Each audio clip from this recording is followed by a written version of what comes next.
brought to you by Today95.1 FM, Voice of the People. This is today's hustle. One show that embodies objectivity. We raise the bar in examining the good, the bad, the sordid, everything that has to do with society. In America, you buy a big house and you pay gradually for 30 years of your life. That is politics. In Nigeria, you carry all your salary and go and rent one room. Bad politics. Everything that has to do with you society. must negotiate. If we don't negotiate, when a man is pushed to the wall, he bounces back with double levels. We have been pushed to the wall. The Hustle. Every weekday from 1 p.m. to 3 p.m. on Today 95.1 FM. This is today's hustle. One show that embodies objectivity. We raise the bar in examining the good, the bad, the sordid, everything that has to do with society. In America, you buy a big house and you pay gradually for 30 years of your life. That is politics. In Nigeria, you carry all your salary and go and rent one room. Bad politics. Everything that has to do with You society. must negotiate. If we don't negotiate, when a man is pushed to the wall, he bounces back with double levels. We have been pushed to the wall. The Hustle. Every weekday from 1 p.m. to 3 p.m. on Today 95.1 FM.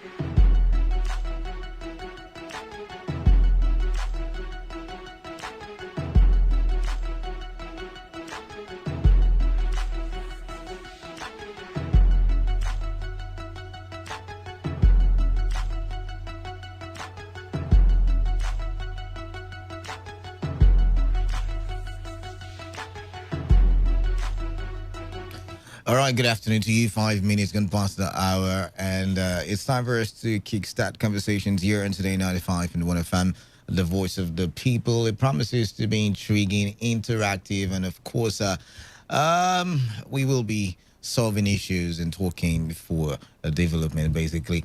I'm Kalada, and joining me on the show very soon is Wealth Wilson, and together we will be bringing your way today's hustle.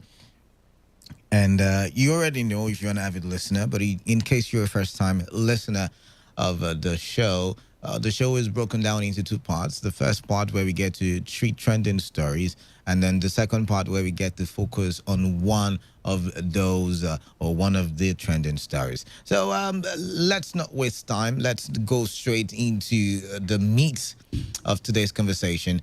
A lot of stories trending. Hashtag NSA still very much in the news. And hey, congratulations to all human beings, all humans in the world. Finally, there is a vaccine that seems to be 90% productive when we talk about the fight against COVID-19. So maybe life is going to go back to the way it was.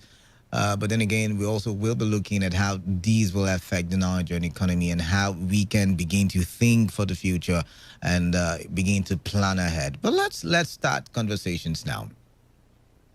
Yesterday, we skipped, one or two reports. And one of such reports that we skipped was on the cable newspaper, where it said that Galadima had come out to say that the hashtag #EndSARS protest was a tip of the iceberg and that a revolution is underway. Now, briefly, we'll read this. Buba Galadima, a former ally of President Muhammadu Buhari, says the demonstrations against harassment and brutality by the police are just the tip of the iceberg. In an interview with Punch, the cable reports that Galadima said the government of President Muhammadu Buhari is setting the stage for a revolution. In October, many citizens took to the streets across the country for 12 days to call for the reformation of the police and disbandment of the Special Anti-Robbery Squad of the police. Buhari's former allies said the government is causing the revolution by excluding disenfranchising people, not on the basis of competence, but on the basis of they don't belong. He said Nigeria needs a leader who has a large heart and who would carry everyone along.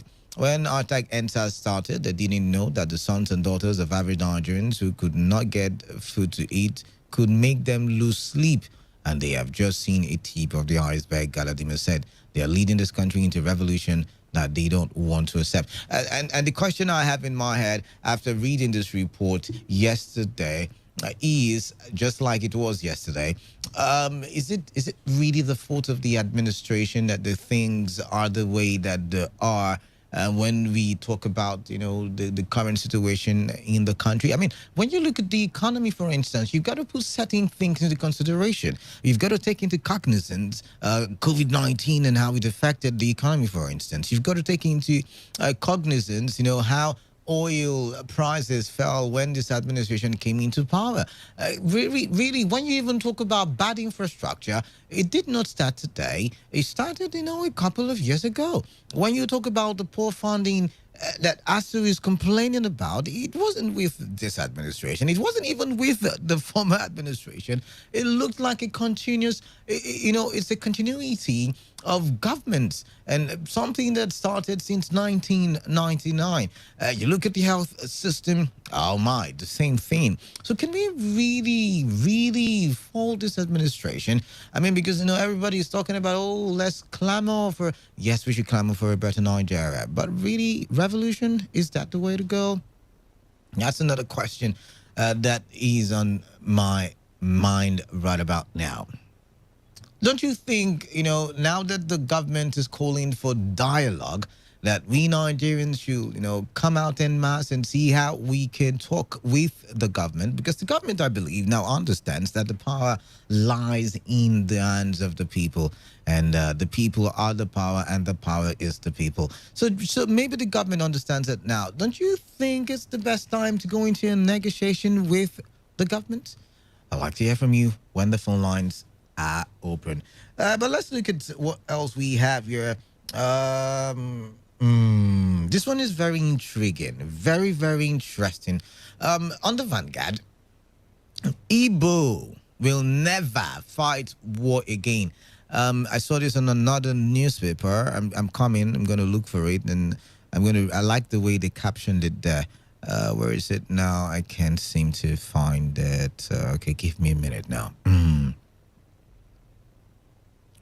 I can't seem to, I might have deleted it, but basically, the Igbos are saying that see, we're not going to go into war. I think it was on this day newspaper. I need to just find that one. But the Igbos are coming out to say, nah, we're not going to fight another one. We are not going to fight. I mean, I'm going to read the report from the Vanguard now so everybody gets to understand what I'm trying to talk about. Now, according to the Vanguard, the sub-captions are IPOP trying to incite another civil war, Southeast governors, no Nigeria without Igbo, Wike. We are satisfied with Wike's assurances, Ikpazu, Masob Lords, Igbo governors, leaders for peace efforts. Now, the Southeast governors have accused the indigenous people of Biafra, IPOP, of trying to instigate another civil war in Nigeria. Ebonyi State Governor and the chairman of Southeast Governors Forum, Dave Umahi, made the accusation on Sunday night when he led governors of the Southeast to meet with Governor Yesomike of Rivers State over reports of alleged attacks on Igbo. Now, soldiers have been accused of killing residents of Oibo, a predominantly Igbo community in Rivers, following a clash between security agents and IPOB, now outlawed by the state.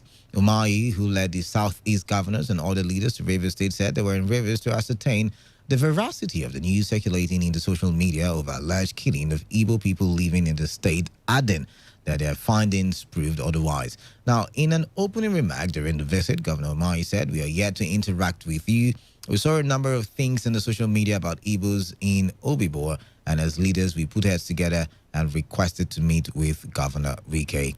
Now, the first thing we want to do is to ask our people, the Igbos in River State, are the things we are seeing in the social media true? We will want you to address us. Now, in response to that, the spokesperson and Eze Indigo in Rivers and Bayelsa, Eze Maduagu Ajele and Lady Regina Uwakwe, noted that Igbos have been living peacefully in Rivers State as Governor Nyesom Wike has always carried the Igbos along. And of course, yesterday we talked about, the governor's response saying, River State is home for Igbos and every other ethnic nationality, and he has nothing against the Igbos, and that it was all IPOB and IPOB and IPOB alone. But then again, the one that really interests me is the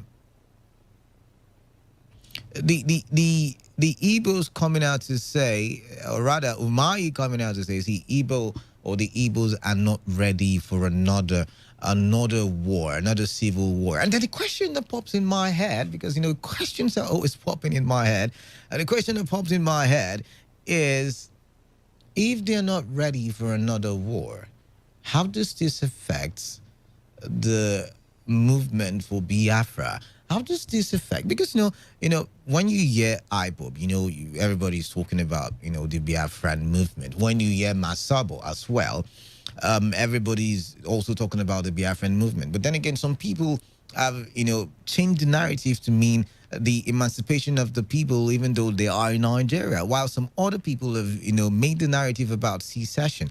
But if the Southeast governors led by Umahi are coming out to say, hey, no more fighting.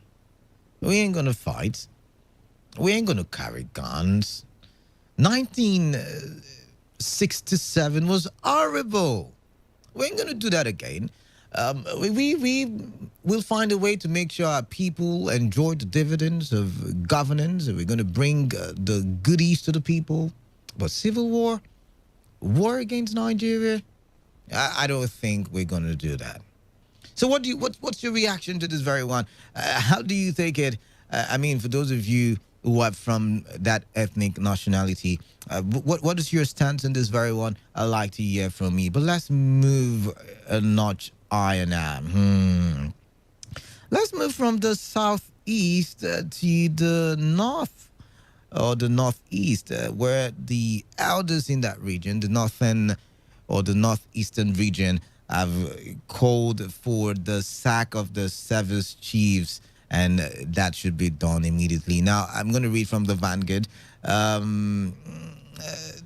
The Coalition of Northeast Elders for Peace and Development on Monday asked President Muhammadu Buhari to sack his service chiefs, accusing the military of deploying massive strength. Underline that word now. Massive strength during the #EndSARS protests in parts of the country, thereby leaving the zone at the mercy of Boko Haram and Islamic State of West Africa province ISWAP terrorists.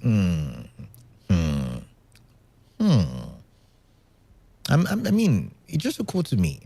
They went ahead trying to quell protesters.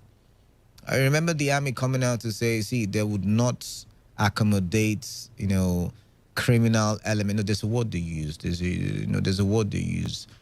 Unscrupulous elements trying to destabilize the nation. Yes, how can I forget? And so, according to these elders, they concentrated on quelling the protest and leaving that zone that is, bedeviled with banditry, bedeviled with, terrorism, criminality of all sorts. According to the elders, scores of civilians were killed as a result of the strategic and operational blunders, which they argued was avoidable had greater tax been adopted. In a statement signed by the chairman, Engineer Zana Goni, the Northeast elders said proactive intelligence would have revealed this lapse to the military high command had the service chiefs not been lethargic in their responsibilities. The army seems to be in the storm, the eye of the storm. They seem to be in the middle of the hurricane, and then I'm wondering in my head, service chiefs, Lekki toll gates, service chiefs. Basically, what do you think? This conversation is one we've had for a jillion times already. Now it's coming from the north, most especially the northeastern part. Do you think the president will heed to the cries now? Do you think the president will listen? Do you think the service chiefs need to take the fall? This is one too many. Is that your take on this very one? I'd like to hear from you as well. while I move on to the next conversation. Before we go back to the NSAS discuss, okay, just give me a minute there. Okay. Before we go back to the NSAS discourse, let's take a branch. Let's branch it Pengasin for a bit, because according to reports several dailies, you would find the report on fuel scarcity looming, because there's a nationwide strike by the Petroleum and Natural Gas Senior Staff Association of Nigeria. That's the full for the acronym PENGASIN. And PENGASIN has declared a nationwide strike, heightening fears of fuel scarcity in the country. Now, PENGASIN president Festus Osifo confirmed the union's position during his appearance on Channel's television breakfast program Sunrise Daily yesterday. That's yesterday, I'm quoting the Punch now. PENGASIN has declared a strike. Our members are sitting at home, and we will continually watch the situation. And if we need to rev it up, we will definitely rev it up, he said. Osifo explained that the industrial action followed the okay, I need to take a breather. All right now. Now, Osifo explained that the industrial action followed the inability of the federal government to address the issues raised by the oil and gas workers. He stated that the union had given the government a 7-day ultimatum in a statement issued penultimate Monday to respond to the issues. Now, another issue that is of concern to the union, according to the PENGASIN president, is that relating to the action of a private oil company, which he accused of destroying PENGASIN structure in its workforce. He said the management of the company sacked literally all union executive members and went ahead to lock members out for a very long time.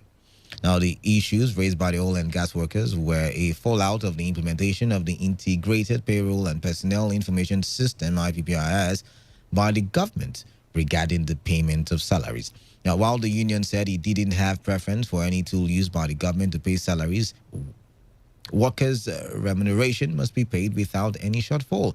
Now, Osifo decried that the arrears and allowances of some union members at Petroleum Training Institute, PTI, Petroleum Products Pricing Regulatory Agency, PPPRA, Nigerian Nuclear Regulatory Authority, NNRA, and the Department of Petroleum Resources, DPRO, were seized sometime in the year. Okay. PENGASIN currently raising 3 issues, and one of it they did not elaborate on. They said, they've been in discuss with the government for some time now, for a period of time now. But the other 2 was, the IPPIS shortcoming and the problem that, members of their union had with a particular oil and gas company. And then I'm wondering, what has this got to do with Canada? What has this got to do with Canada? What has this got to do with Chidima listening right now, or Chike listening right now, or Ngozi somewhere at Mile 1 Market? What has this got to do with them, that they now have to be the ones to be at the brunt, that they now have to be the one to carry the burden? And I'm thinking, what has this got to do with the taxi driver on the street, or the market woman, or maybe the tailor who's trying to make things work? Oh my, the one who runs the generating set, because PHEDC, it's not the fault of PHEDC anyway, Trace, but you know what I'm talking. There is no continual power supply, or continuous power supply, or steady power supply, whichever of the words suits the sentence therein.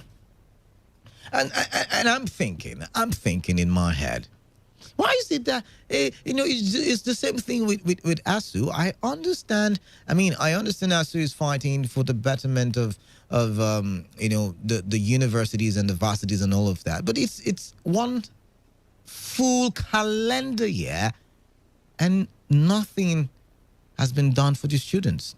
I blame government too. Yeah, I get it. But why is it that when there's a disagreement between government and the unions, you and I get to suffer for it. That's where I'm going to. The students have been, I mean, I can imagine them seeing their secondary school classmates who schooled in Ghana, Benin Republic, London, America, Canada, China, coming up with graduation pictures at the end of the year, and they'd be like, oh my.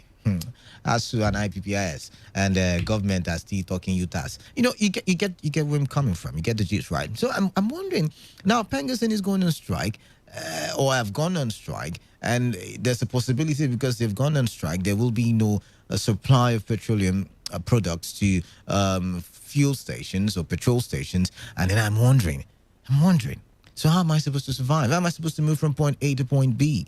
And this will now have the what do you call it now? Is it the ripple effect in the sense that because the market woman has to pay more to get goods from the farm to the marketplace, she's going to increase it also by 100%. And you who's going to buy food because you want to meet up, feeding your family, you're also going to increase the prices of goods and services that you deliver. So think about it. Why always us? Why always you and I? That's the question we need to answer on the show. And I'm not saying Pengerson or Pengerson is not fighting for the real cause or the true cause, or ASU is not fighting for the real cause or the true cause. But is there no way that they can fight without it affecting you and I? Why do we have to pay the price? And that's a question that I have in my head, and I'm struggling to understand. Okay. It's time for us to go back to the hashtag NSAS protest. Like I said, hashtag NSAS protest is in the news yet again. Now, you know how government did set up, and by the way, this is also going to be our second half topic, just letting you know.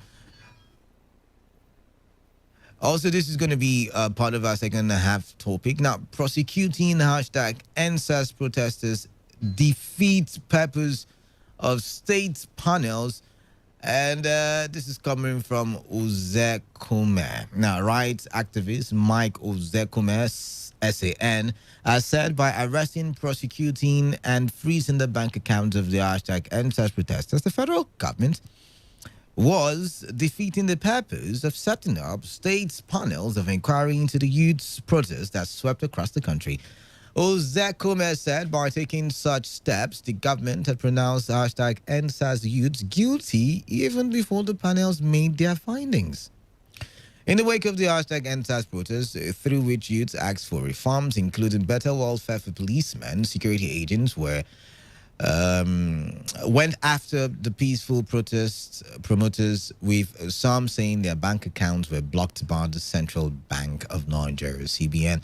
Now, while justifying what the government did on Channel's TV program, Politics Today, on Sunday, Senior Special Assistant to the President on Media and Publicity, Malam Garba Shehu, said those who promoted the protest and allowed it to degenerate into chaos must be made to face the full wrath of the law. All right, let's post it there. And by the way, that report is on the Vanguard. Let's go to another report on the Vanguard, still on this issue.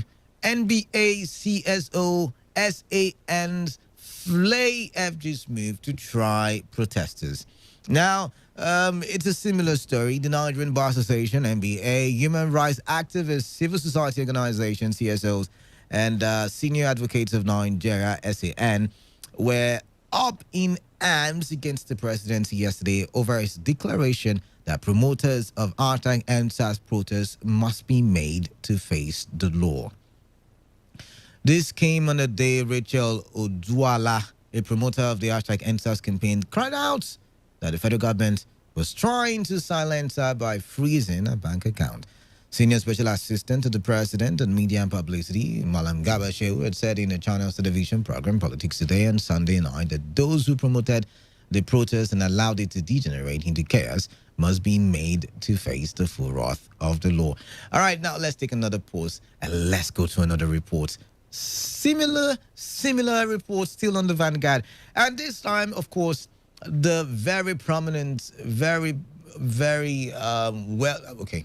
does not go there. Well known is the foreigner saying between the youths calling for socio-economic reforms, including an end to police brutality and the hoodlums that went on the rampage. Now, rather, Valana accused the government of failing to provide security for the peaceful #EndSARS protesters who were exercising their fundamental human rights as required by law. He also described the hoodlums that burned and looted as products of the decadent and neoliberal economic policy of the federal government. Now, the senior advocate was reacting to the president's stance that the #EndSARS promoters must face the law.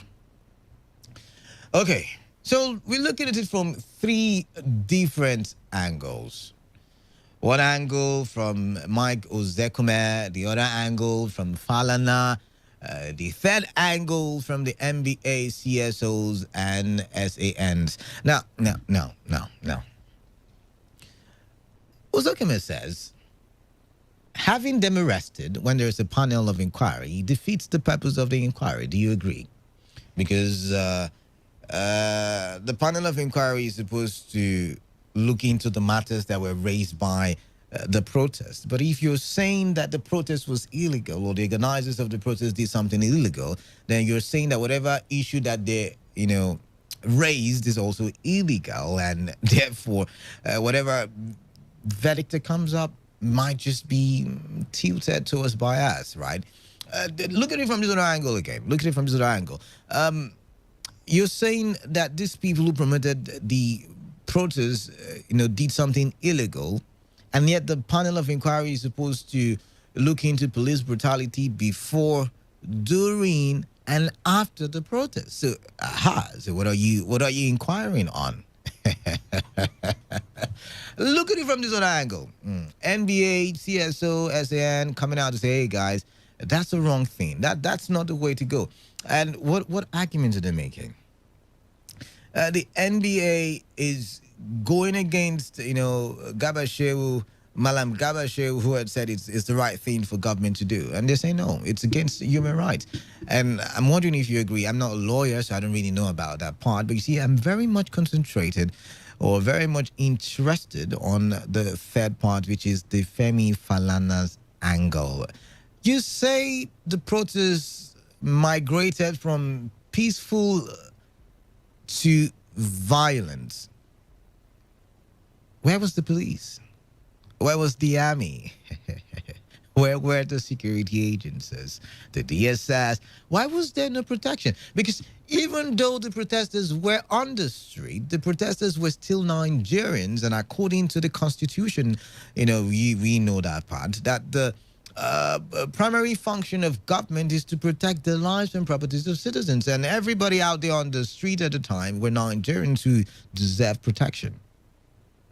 So Falana is arguing that where were the security agencies when the hoodlums went on a rampage? Because if we were able to stop the hoodlums, if we were able to arrest the hoodlums, then maybe the narrative would not be tilted towards the bias, according to Falana. But you see, when I think about the conversation the NBA, the CSOs, organizations are making, I mean, we're still not able to know who the sponsors are more than a decade after that terrorist group started. We keep saying that in the East, there are elements who are rising up to cause, problem in our society, to bring about destabilization. We've not been able to trace the sponsors. I think about it. We said, the militants in the Niger Delta were these, were that, were these. No offense to anybody, but they still were not able to trace the sponsors. The question I have in my head is, how were they able to trace the sponsors of these promoters that now they argue that, they were sponsored by, the promoters, of course, were sponsored by political elements that wanted to destabilize, the society so that the government will look bad. How were they so quick to find out? It's good work if it is true. The intelligence, the speed of the intelligence gathering or garnering is something that I applaud. It's wonderful work. It's excellency there. Wonderful. I mean, wow. I don't even, I'm running out of adjectives to describe. Wonderful. I mean, the speed of light. I mean, the ability at which they were able to do that.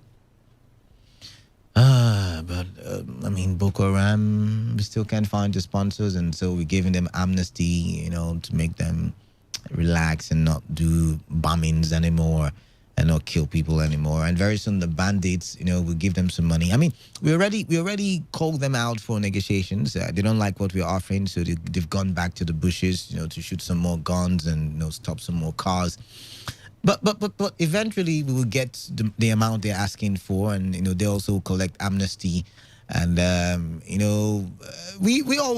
will be peace. When they finally collect amnesty, there will be peace.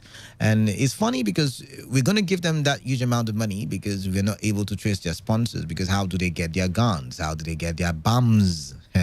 And I mean, these are things that you can trace actually. Well, in Canada, you're not a security expert, so let it be. 0817 000 0951 and 0810 951 0951. Do you send a text message? 0701 933 9962. All right, the phone lines are buzzing. Which do I pick first? Timbo. All right, now you go first. 95.1 FM. Hello, Canada. Yes, that's my name. Good afternoon, sir. Yeah, good afternoon. What's your name? Where are you calling I'm in from? Chima. I'm calling from Port Harcourt. All right, Chima, welcome.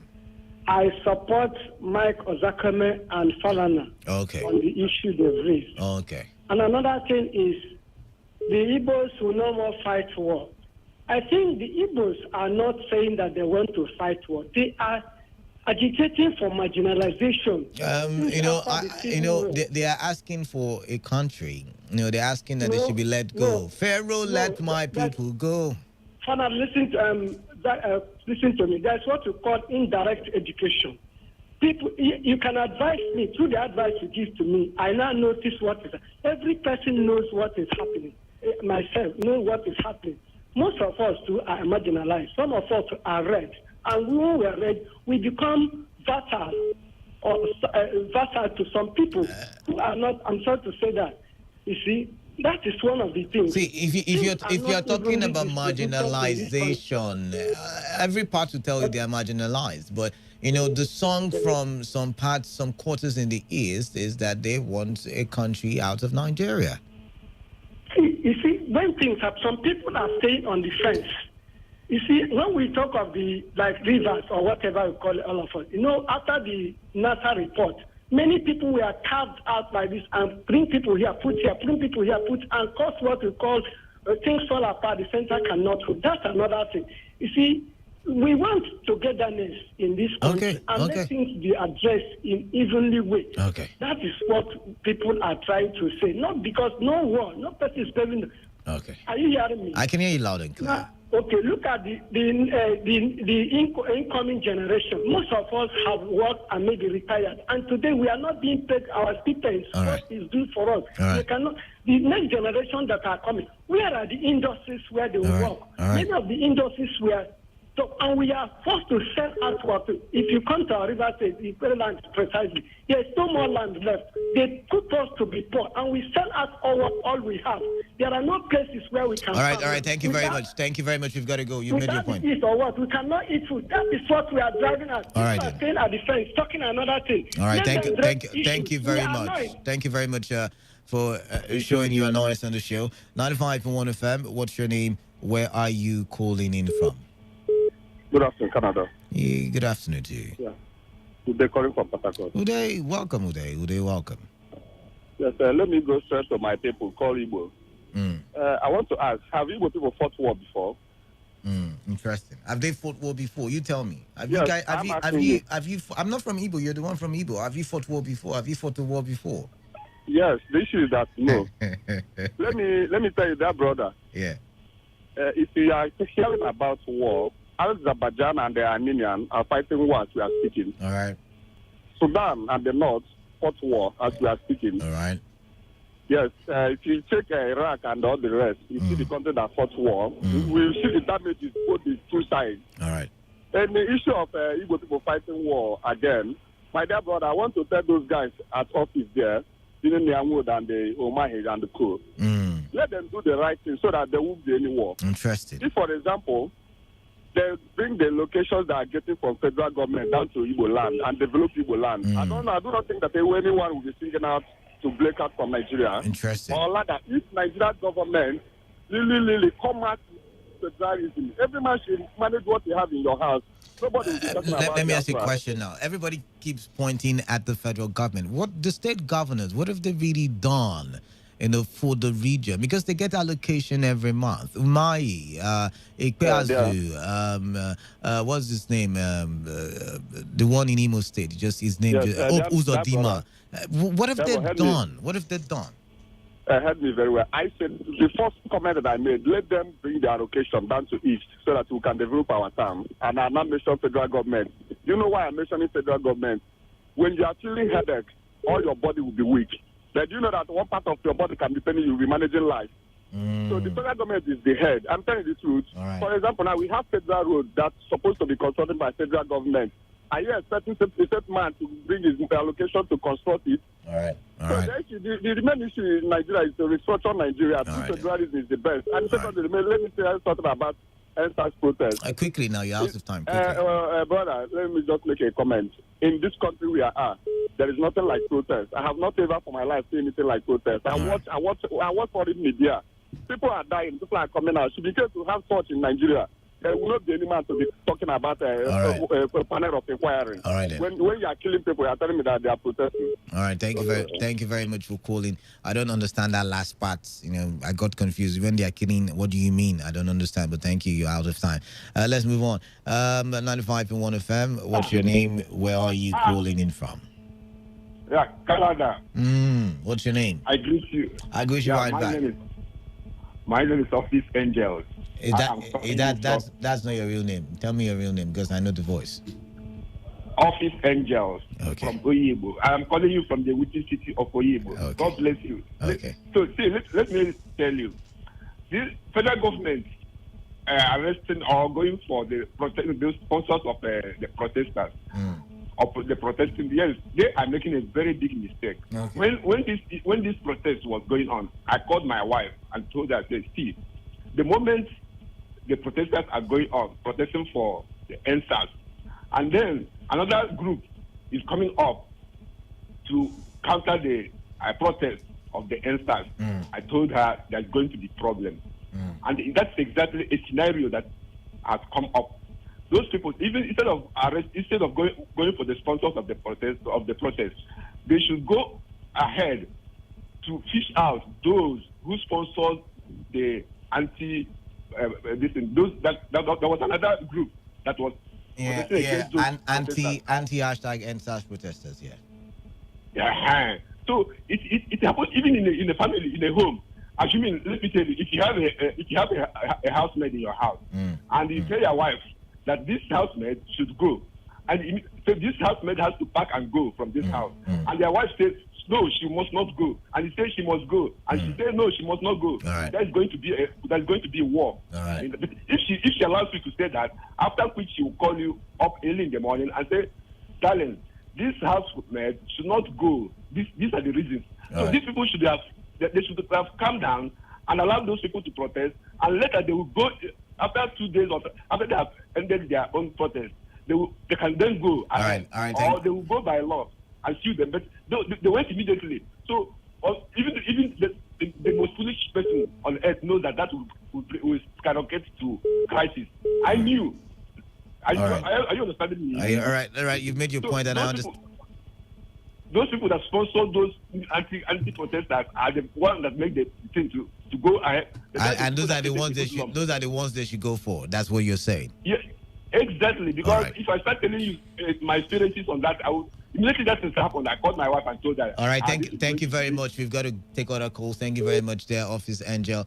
But then I think I skipped certain conversations, and these are local conversations.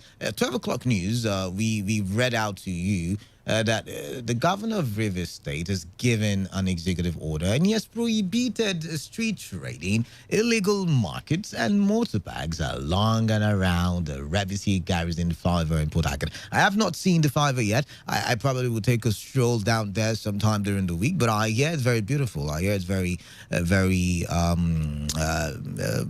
what's the word now? I'm looking for another word, but it's not working. So let's go with beautiful. It's very beautiful to the eye. And I said no trading of any sort. Not even, a shop where you now bring your thing outside. No. What do you make of this law, this order, this directive from the governor? I'd like to hear from you on that one as well. And there's another one concerning Rivers State. Where is it? The pensioners. They're saying, I mean, after all those conversations that we had some time ago, nothing yet has been done. Nothing has been done. And the state chairman of the union, Collins Wancourt, who addressed newsmen in Port Harcourt, said item 6 of the resolution specifically stated that a tripartite committee be set up to resolve the outstanding payments.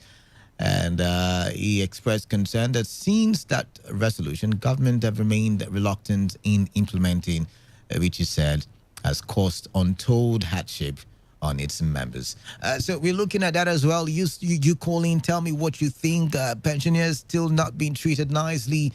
They are outstanding. They get paid every month. From the conversation we had the last time. But their outstanding is something that has not been looked into. And not necessarily the fault of this current administration, but then again, government is there for the people, by the people, and for the people, of the people.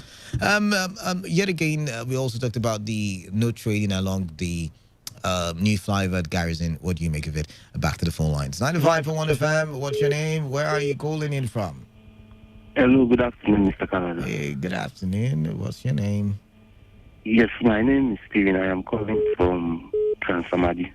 All right, Steven from Transamadi, welcome. Yes, my brother. I want to talk concerning Malamboni. All right. By the special grace of God, I'm from the Northeast. See, Canada, Malamboni, we all know him. Malamboni is only angry because he cannot benefit from the Boko Haram issue again. Because that's a strong allegation. That's a very strong. Are you saying he was benefiting? Do you have evidence to that? Malamboni is not speaking for the Northeast elders. Malamboni is speaking with his allies. These people are people that gives Boko Haram. Look, where is Malamboni when? Can you put this as a conspiracy theory? Because the way you're sounding so sure, and I'm very, very much also sure that you do not have proof to that effect. Okay, let me say allege. Where is Malamboni when 19 local governments were taken by this same Boko Haram?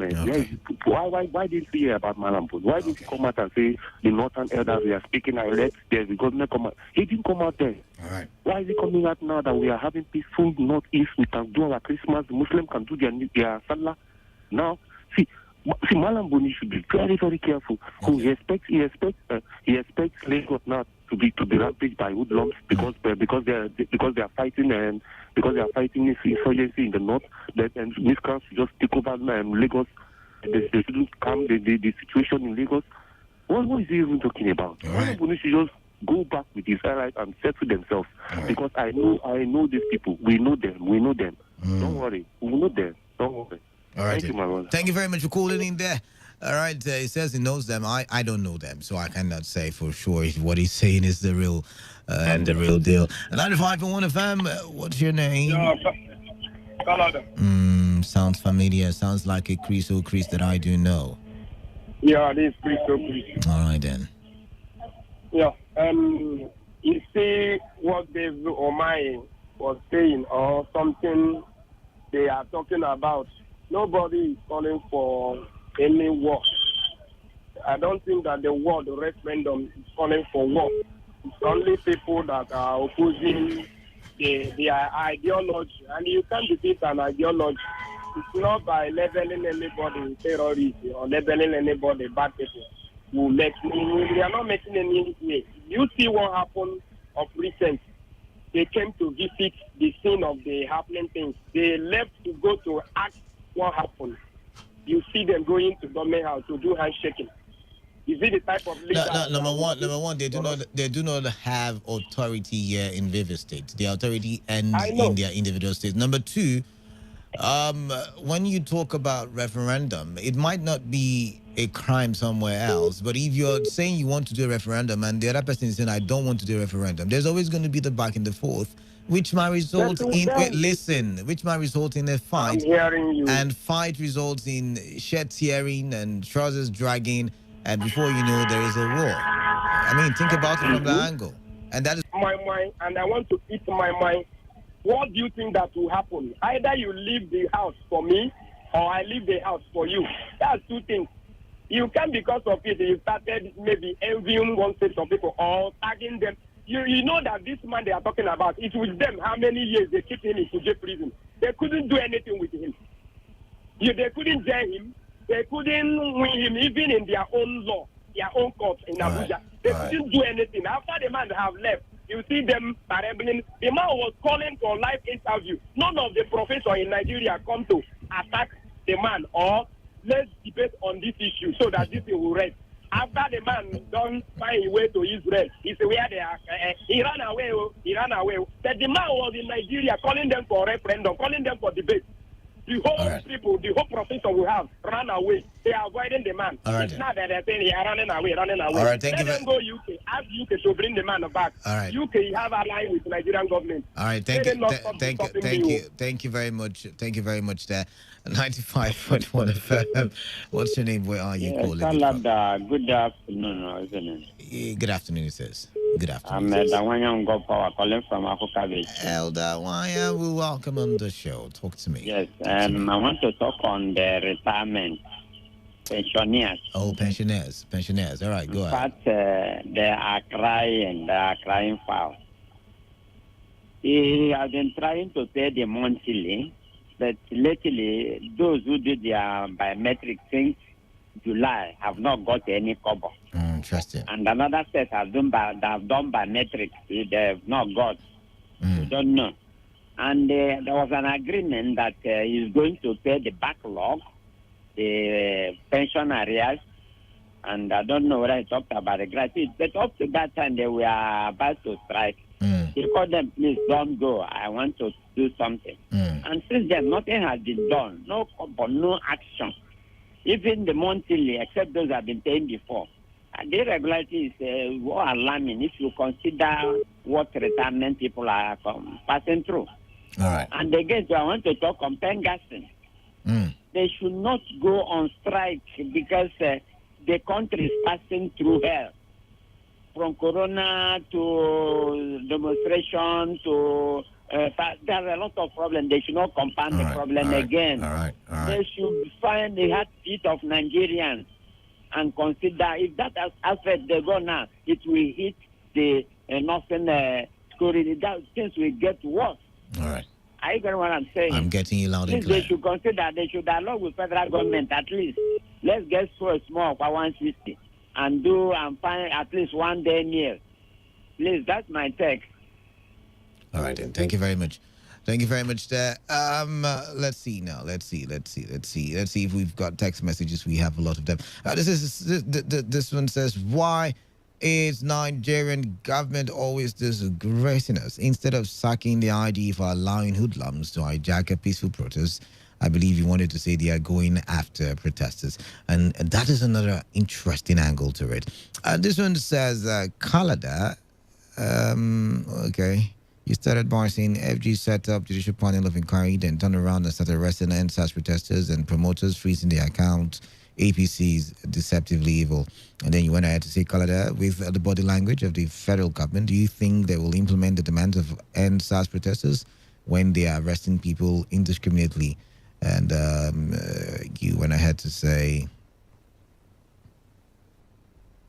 okay.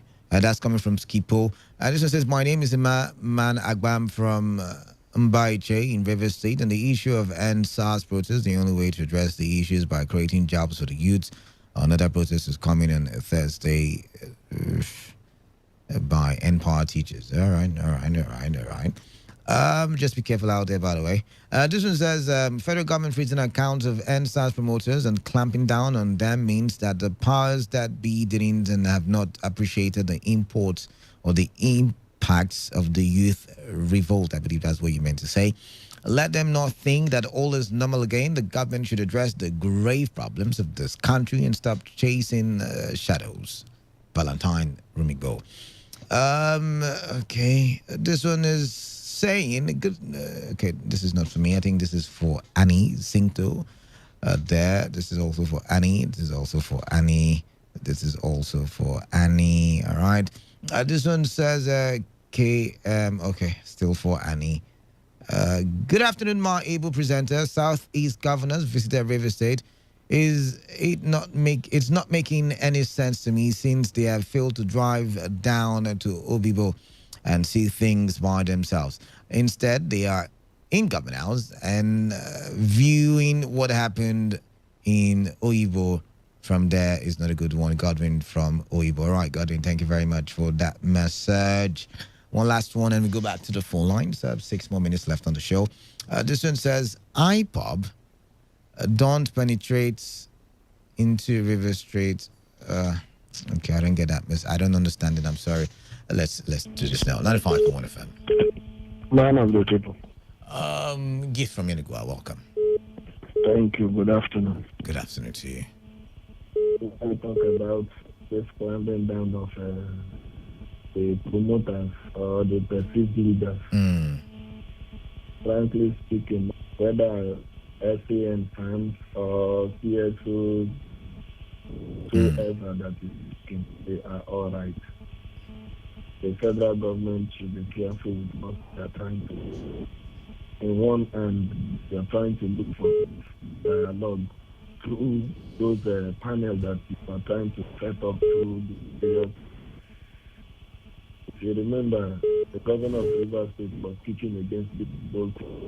All right. Because there was a time they came up with this idea, they refused to listen.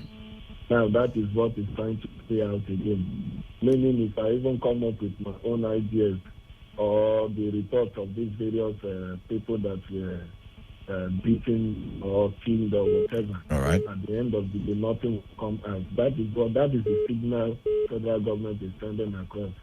Because if you even watch what is going on at that Lagos panel, 2 persons that were there that are either promoters or member or whatever, they pulled out. Is it the one that they froze our accounts? Accounts, yes. Okay. Two persons. All right. The same thing happened. So they decided to pull out of that very panel, and it has stalled that whole hearing. And it's unfair. It's not good. If you want to go for peace, you go for peace. If you want to go for war, you go for war. That is the simple thing. All right. They should be careful. All right. Thank you. Thank you very much, Guy from Yenigua there. 95.1 FM. What's your name? Where are you calling in from? This is American calling from Owerri. All right, welcome. Honestly, on the issue of IPOB, I want to sincerely use the media to thank the Lagos State government, honestly. How do you mean? Thank them. We didn't talk about those. Okay. No, issue of governors visiting visiting River State. Because now, yes, well, the issue of the crisis and the NSAS and other things. On the issue of IPOB, I want to sincerely thank the Lagos State government for using their wisdom over the handling of that situation, and even the state government. If not this our side that those governors and they use their wisdom, because I just want to believe that some people want to rejoice over the what happened within that period against the Southerners. Honestly, those people, they handle the situation, never allow IPOB and Lagos State to use their wisdom to deal with the situation. Otherwise, it's not the wisdom the governors of Southeast and Southeast use. If they should come with maybe force orders against maybe to River State, we will be talking a different thing now. But then the Southeast governors also use their wisdom. And I want to believe that our governor there, Wike, maybe if there is any mistake, he must have corrected it now. All right. This time will not repeat itself next time. All right. Thank you. Thank you very much for calling in there. This one says, good afternoon. Please, Nigerian government should do the needful and stop threatening the lives of Nigerian youths to avoid another protest, because protest is the constitutional right of every citizen of Nigeria if things are going wrong. Which way, Nigeria? Ibuka from Iliosu is asking the question.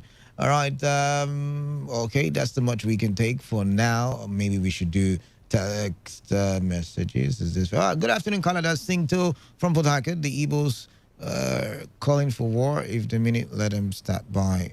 No, that's not what we're talking about. It says, Umahi, governor of Ebonyi State, said the IPOB, is about starting a war, and the Igbos do not want to fight another war, and they're not calling for war. Nobody said they are calling for war. This one says, okay, Mr. Law, I see your message, but let's not make things worse. Let's not, start controversy on the show. I'll take a break, and after that, the news update at 2, and when I return, we will be talking with NFR Georgial via telephone lines, and we will be looking at the panel of inquiry in River State, and still the hashtag EndSARS protest. With all that is going on, which way can any good thing come out of that panel?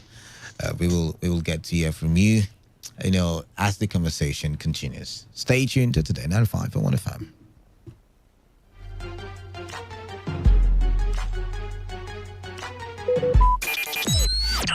Talk radio. I listen to a lot of talk radio. 95.1 FM. Every day, every hour, when the big stories break, depend on our 24-hour news team to bring you the latest. Today, 95.1 FM. Today, 95.1 FM. Port Harcourt. News update.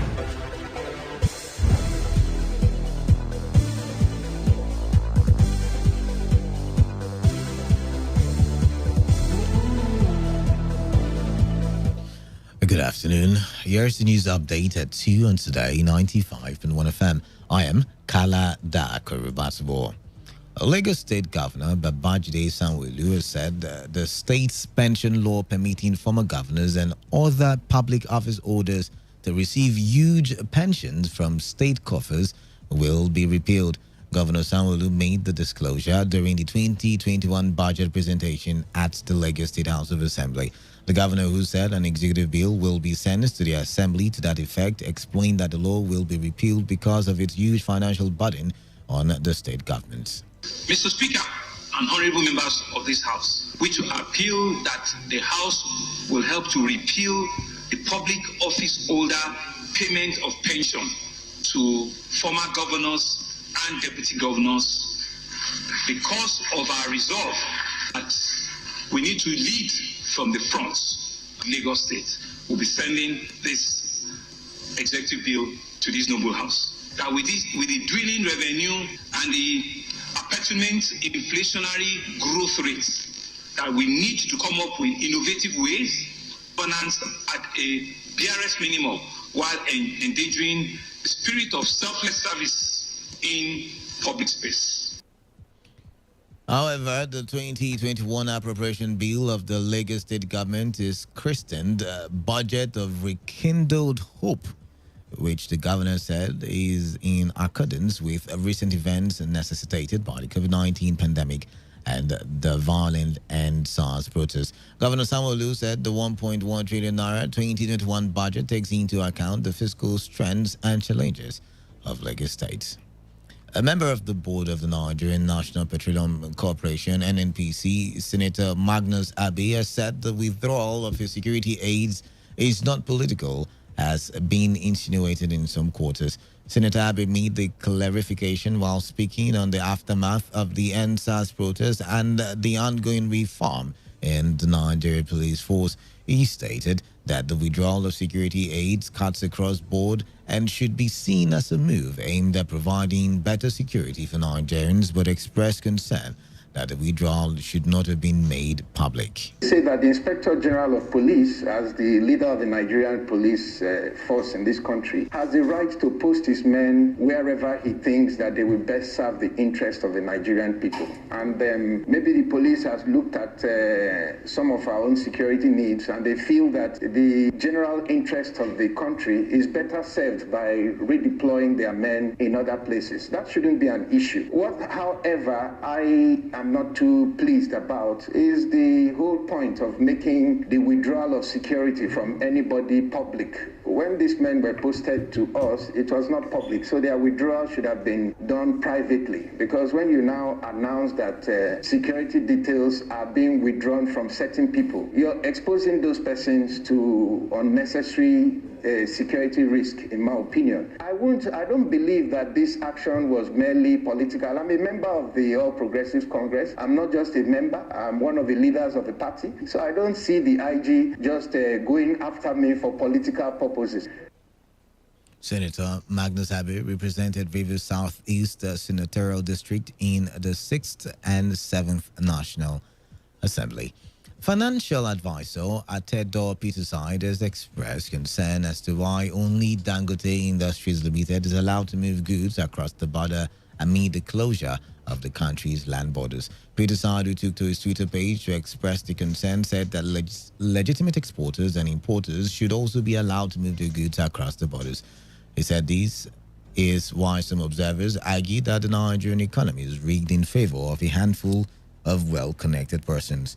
Nigeria's land borders have been closed to its West African neighbors for more than a year as part of efforts to check the smuggling of contraband into the country.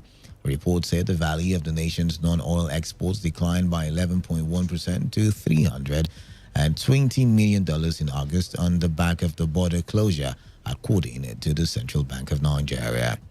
Justice S.C. Amadi will on the 4th of December rule on an application for joinder in the matter brought by counsel to the second set of defendants in the matter involving members of Pina, Gobi, Mba and Godu War Kinu House of Abuloma Kingdom and His Royal Majesty retired Brigadier General Bright Umama and Chief Tamuno Konibia Samson. William Pina, Morrison Ajoku, Samuel Princeville, Elder Amiebi Bama, Wilfred, and Elder Fiala Tonka Elijah, who are members of Pina, Gobi, Mba, and Godu Wakinu House of Abuloma Kingdom, are challenging the alleged involvement of the paramount ruler of the community, His Royal Majesty Bright Umama and Chief Tamuno Konibia Samson, in a land donated to Federal Government Girls College at Bluma, Port Harcourt. The plaintiffs in their statement are claiming that they are the original owners of the land and donated same to the Ministry of Education for the purpose of the Federal Government Girls College at Bluma, Port Harcourt, and therefore want the court to stop those encroaching into the property. When the matter came up for cross-examination, counsel to the new set of individuals who seek to join in the matter, A.O. Urang, informed the courts of their interest to join in the suit, and claimant counsel M. Gaya also informed the court of his counter motion.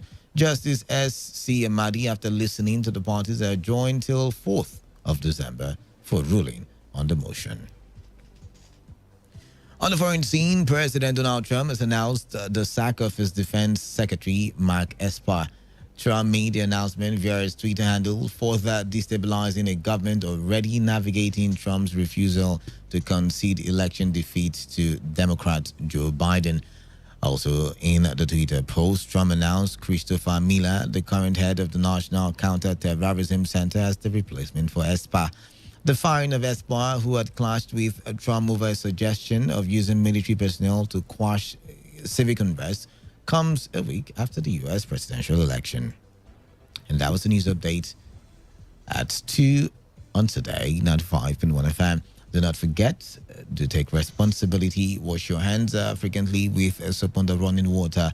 Always have with you at all times alcohol-based and sanitizers. Avoid touching your face and eye contact surfaces to prevent the spread of coronavirus. If you can work from home, otherwise observe social distancing and always wear your face mask when in a gathering of two or more people. COVID-19 is still real. However, it is not a death sentence. Good afternoon. I am Kala Dakuru Bantibo. Today's hustle continues after the break.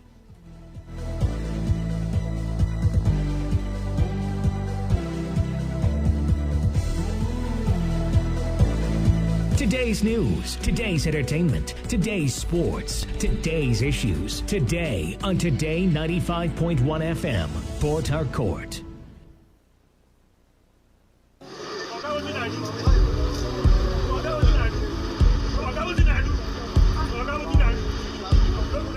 I am a proud Nigerian. I have been placed here by God for a time such as this. At my back, I ain't coming back. The degradation, challenges, and problems faced by Nigeria are the perfect backdrop for me to develop and utilize my God-given potential.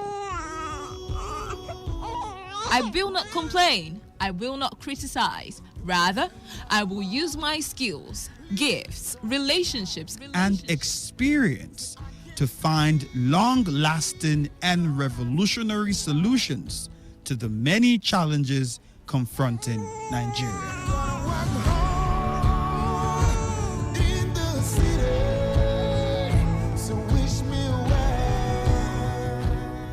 Nigeria will rise again.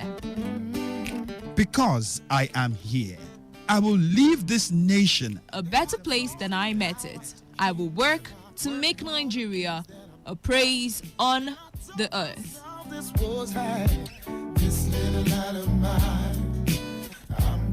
I will work to make Nigeria a praise on the earth. So help me God. Let me tell you how I got this far. This message is brought to you by Today 95.1 FM, Voice of the People. Ladies and gentlemen, may I have your attention, please? This president's failed. It's about the future of this country. We're going to take it back. We're going to take it back. You asked us to vote you into that position so you can bring about that solution. So when you vote me, then you sleep. Let me see if I can take another phone call. Hello, Today 95.1 FM. Good morning. What makes a policeman to be able to feed is the gun he's holding.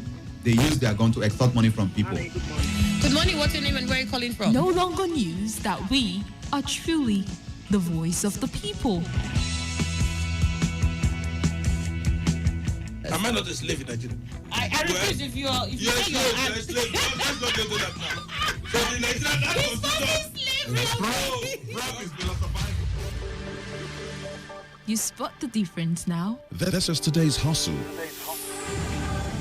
One show that embodies objectivity. We raise the bar in examining the good, the bad, the sordid, everything that has to do with society.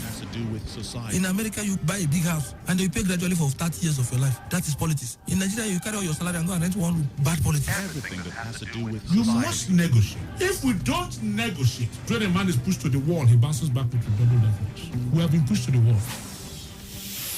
The Hustle. The Hustle. Every weekday from 1 p.m. to 3 p.m. on Today 95.1 FM.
All right, good afternoon to you once again. 13 minutes, I beg your pardon, gone past the hour. And it's time for us to push the conversations further here on Today 95.1 FM. You know, we're having today's hustle, the second part of it. And this time around, we want to continue the conversation on the hashtag #EndSARS protest. Now, we already know what is going on all around the country or all across the country. And right about now, we want to focus that conversation on Rivers State. If you listen to the 12 o'clock bulletin, you would have heard the story where the civil society in Rivers State faulted the composition of the members of the panel of inquiry set up by the Rivers State government to investigate acts of brutality and human rights violation by men of Nigeria police. Now, members of the civil society who were also part of the #EndSARS protest called for expansion of the membership of the panel to accommodate representatives of civil society groups, students, National Human Rights Commission, and those who do not enjoy relationship from the state government. Now, like in many other states, the conversation has been, will anything good come out of all of these panels set up in the various states in Nigeria? I've got the chairman of the civil society organizations, Nefa Jodril, via the phone line, and we will be talking together for development. Good afternoon to you. Can you hear me? Yeah, good afternoon, Kalada. All right. Okay, just give me a minute. I'm having issues. All right, good afternoon to you. Yeah, good afternoon, Kalada. Good afternoon, Rivers. All right then. Number one question I have in my head is looking at the way things are going on across the country. I mean, in the first part of our show, we were talking about how government is going about, freezing accounts, arresting people who are promoters of the hashtag #EndSARS. Do you think that any good thing will come out of any of the panel of inquiries in the first place? To answer you, quick one, we are very critical of the panel and its outcome, especially the body language of presidency and the federal government. As you are aware, a member of the #EndSARS protest in Port Harcourt was affected, the account has been frozen.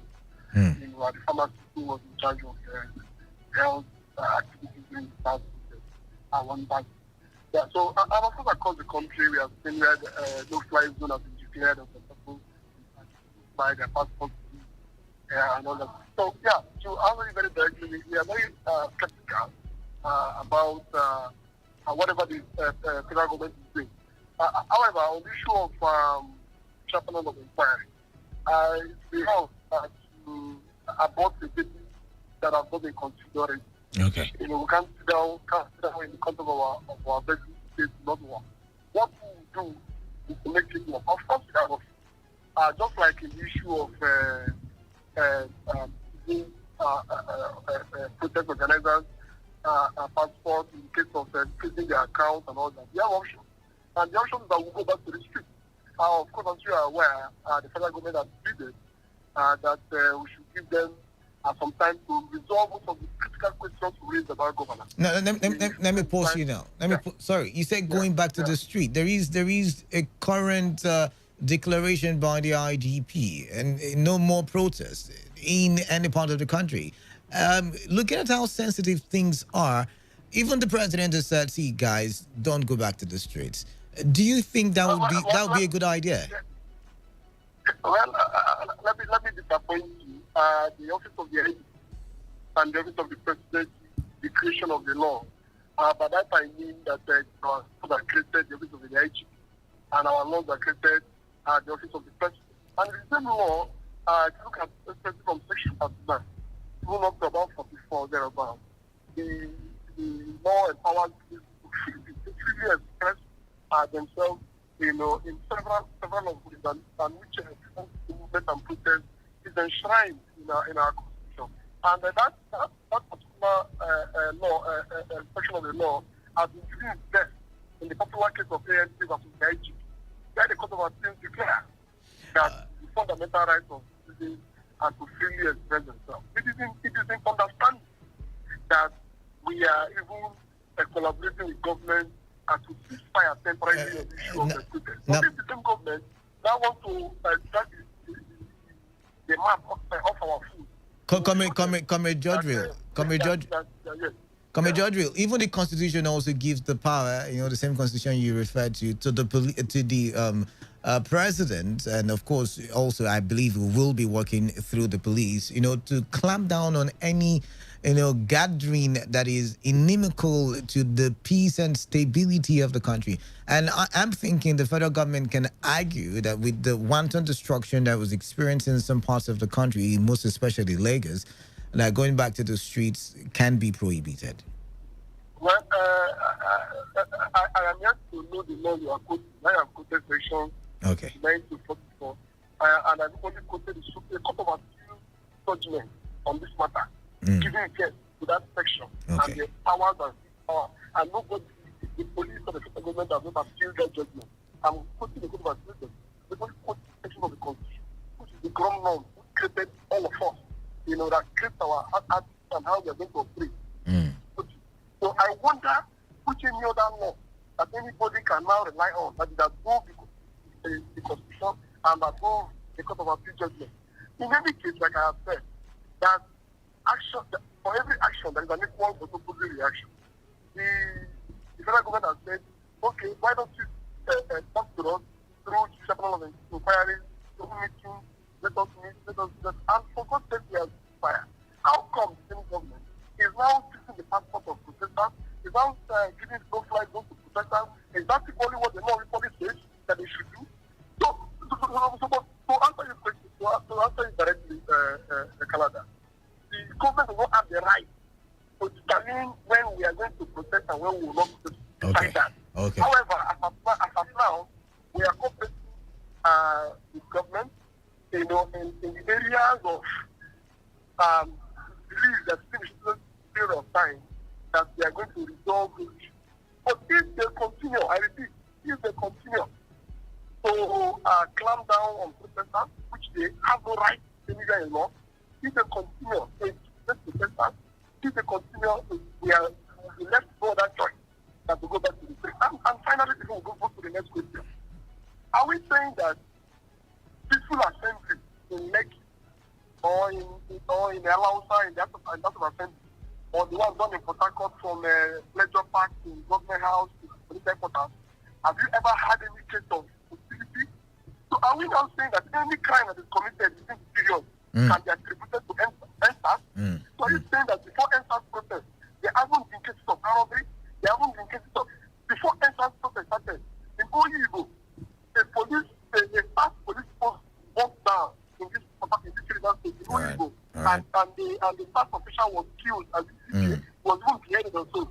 Before we even consider having NSAS protest. Are you saying that because there is NSAS protest, people will not fight again in their bedroom, or people will not fight in their street, or there will be communal clash? Are you saying that anything that happens in Nigeria must be attributed because NSAS was going on before NSAS started? Haven't that been any form of crisis? So as far as we are concerned, that argument is left. Our process have been very peaceful, and in fact, in most cases, the government, they have been seen on pictures and on cameras, sponsoring talks, to come and attack. It happened in Alausa, it happened in Abuja, and the pictures of a man was captured by Farah reporters. It's clear up to that they have not been arrested, they have not been prosecuted. So if there's anybody that needs to call out for impunity, for legalism, then of course the government should be on fire. All right, now let's come to Rivers State now. Rivers State, you and other groups, seem to be having issues with the constitution of the panel of inquiry in Rivers State. And we know how the story goes. At first, the governor was adamant. He was saying, I would not set up a panel. When we were calling for the prosecution of SARS in Rivers State, nobody listened. That was the narrative at the time. And then after a couple of hours, a couple of days, he switched to the other side and decided to set up a panel of inquiry. And everybody was applauding at the time because, we wanted actually the people who had suffered from police brutality to face justice. But now you seem to be raising issues. What is really the problem? What is really the issue? What is the bone of contention? Yeah, I think I'll start from where you started. As per your question, correct? Where you started was that the governor was adamant earlier on, and that he said he was among those who fought at that time and nobody listened to him. And even went as far as planning the very first protest, and we called it bluff. Like I told you, it is a constitutionally enshrined right. It is not debatable. It's just like sleeping. Can anybody go and take court injunctions from companies to sleep Canada? Of course, the answer is in the negative. Nobody can stop you from going to sleep. Nobody can stop you from eating. So these are still an enshrined right. That's why nobody can stop you from protest. So we call this bluff. Let us put on record too that the governor was not fighting her. The governor was fighting like in Fakarodi. Why are we saying he was not fighting her? The current CSO, the then when he was acclaimed to be fighting her, the CSO was one promise also. Who is the CSO that was the former commander of staff. So if she's fighting her, why can he use an immediate past commander of staff to make it CSO? So how can he say he's fighting her? He was fighting against her. But when you say no, wait. Let me come in now. When you say, the former CSO of SARS, he was a police officer, right? I mean, he still remains. When they say SARS, I'm not thinking they mean the entirety of the group called SARS. It's the bad eggs in SARS that would be at the brunt. But the governor was not like now. This is our call now. We are not calling for the bad eggs. We have come to realize that the formation of SARS, the composition of SARS, in itself has become the critical to Nigeria. It has become a disaster to Nigeria. You are calling for a total end. That's what Nigerians are calling for right now. A total end to SARS and reformation of the entire Nigerian police force. But for SARS, we are saying a total end. But for the Nigerian police force, it's not about reform. Critical reform, and we have reeled out on several occasions, go to your platform and other platforms. We have reeled out what we mean by reform and what we mean what they do. But I just want to make that clarification. The reason why at that time, okay. The reason why at that time we fought in Rivers School, in all at that time supported that was because some of us saw through the governor's personal grievances with Akin Fakarodi. And as far as we are concerned, removing Akin Fakarodi and bringing another person, we will not do anything. So I remember fighting Akin Fakarodi to bring a task captain. We will not fly. Now that Nigerians are ready, now that Rivers School are ready, you saw it. Okay. Now let me. But let me answer your question. Wait. No, I want to ask another question before you answer my question. No. But I think that's a plank of this argument. So that I clarify, we can go to the next piece. Okay, now the truth is, you've mentioned. Let's even admit that the governor has a problem with Akin Fakarode, the former, boss of SARS here in Rivers State. Is it not still going to aid in the fight? Because if the governor has got a problem with, Akin Fakarode, another Nigerian or another Port Harcourt person has got a problem with another member of SARS, and everybody is seeking for justice. So don't you think it's still going to aid the movement for justice here in Rivers State? That's what we are saying. That we want an holistic campaign, an holistic demand, which is that the entire past, as it stands now, we don't want a total end to it. And when we say that, people with history, whether both former commanders and current commanders, people who enjoy security from former commanders cannot claim to be fighting SARS. I am saying this because, of course, the former commander of SARS, who was the CSO, the Anambra State Governor. But because of this campaign, he has sent the man packing, and he has equally asked the man to go and face the law. So we expect the government, if the government is here, we expect the government to do the same. But that's if there is any allegation before the. So the criminality is done after the military action factor comes in. But I don't want to deviate. I don't want to deviate from the issues. Okay. The issues, I think the plank of this discussion is revolve around our worries about the judicial panel of inquiry. Okay. So let's do justice to that. If there is any other thing like this, we can now revolve around it so we don't get the distraction. So you're saying with the members, you're saying with the current members, you don't think it's satisfactory work will be done. Yes, we are saying that such a panel, that people across the board,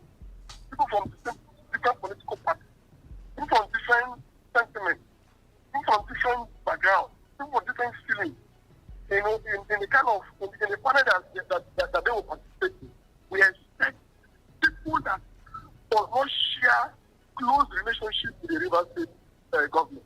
We expect people who clearly, and there are people like that. There are people like that in River State, and once we mention their name, people say, oh yes. So what do we have? What we have is that there are people who share very close relationship with the River State government. I'll just mention two so that we don't waste our time and so we can raise issues that we have. One is youth press in that panel. He does not hide it to anyone. Of course, he comes to your station or every other station to campaign for the governor. He's the governor's man. And you can chairman in Rivers State. And that's the difference. And that kind of a situation, what do you expect from such Sorry, can you call the name again? I didn't hear it very well. I couldn't hear it. Okay, Chijoke Inwo. Okay. That's the youth press. Yeah, I agree. He's the youth council chairman, yes. In this kind of case, you don't put a man with interest in a place where he ought to be neutral. So really, what is the interest here? You keep mentioning interest. I'm still struggling. Yeah. What I mean is this. What I mean is that you don't take a man who is clearly political, without any form of bias, clearly political, and now put him in a position where he is supposed to be neutral. Another person again is the chairman of the panel, with great respect to him. This is somebody who is the immediate part. In fact, he was still the chairman of the state before he was nominated. He was the chairman of what? Reset. Okay. Yeah. Electoral Commission. Okay. You are a media man. You know what happened in the last election. A lot of political parties came out to damn the election, call the election a charade, call the election writing of results, and that person, whether the accusations are right or wrong, but that kind of huge allegation saying that this election was more like a writing of results election, people came out openly, the aspirants came out, did the same thing, political parties came out, I think I can remember the Labour Party and another party, came out openly to say that this election was a charade. People condemn it. We in the society, we are so shocked. In most of the places, all the required materials are not even there. Somebody like that is now being made chairman of a panel that is supposed to be neutral. This is somebody that people in the past local government election have been fingered, where all the whole elections, both local government, both local government chairmanship, both council, all was won by a particular political party. That this is the person you're making chairman of the panel that is hot to be neutral. Okay, we are saying, and this is just to mention, but two are saying that such a panel, will not give the necessary neutrality that this kind of panel deserves. That is one. Secondly, we've only noticed that the federal government brought out a list that is the conditions for authorities. This panel requiring the federal government directly. And it is not just a river, it is national. In the federal government acts that the civil society representatives should be two, but what we have is just one. The federal government added that there should be a student rep. As we speak to you, there is no student rep. The federal government added that there should be somebody nominated from the National Human Rights Commission. Somebody from the National Human Rights Commission should nominate somebody to the committee. The essence of that is this. Because even if you control everybody in the state, you will not be able to control the person that is coming from National Human Rights Commission. Of course, which is the federal agency. So with that, there will be some level of neutrality. But I speak to you in the River State panel of inquiry, there is the River State JPI, there is nobody from National Human Rights Commission, And of course, if you look at other states, those who are part of, who are called, because of course the answer protest is leaderless. It's leaderless, there is no clear consider. But then there are opinion leaders among the answers movement. And these persons are nominated in other states, like in Lagos, we have Rinu, you have Kote and several of them. But in River State, there is nobody, I repeat, from the answers movement. Of course, the media person, you know most person who appear holders in the answers movement. None of them, not even engagement. In other states, they even engage with them, they even ask questions to them. None of them were even engaged. And persons who are not even interested in the answers movement, who are not interested in the campaign of to end police brutality, as those who are part of this committee. They are saying that this fact, when you add that to the fact that the governor moves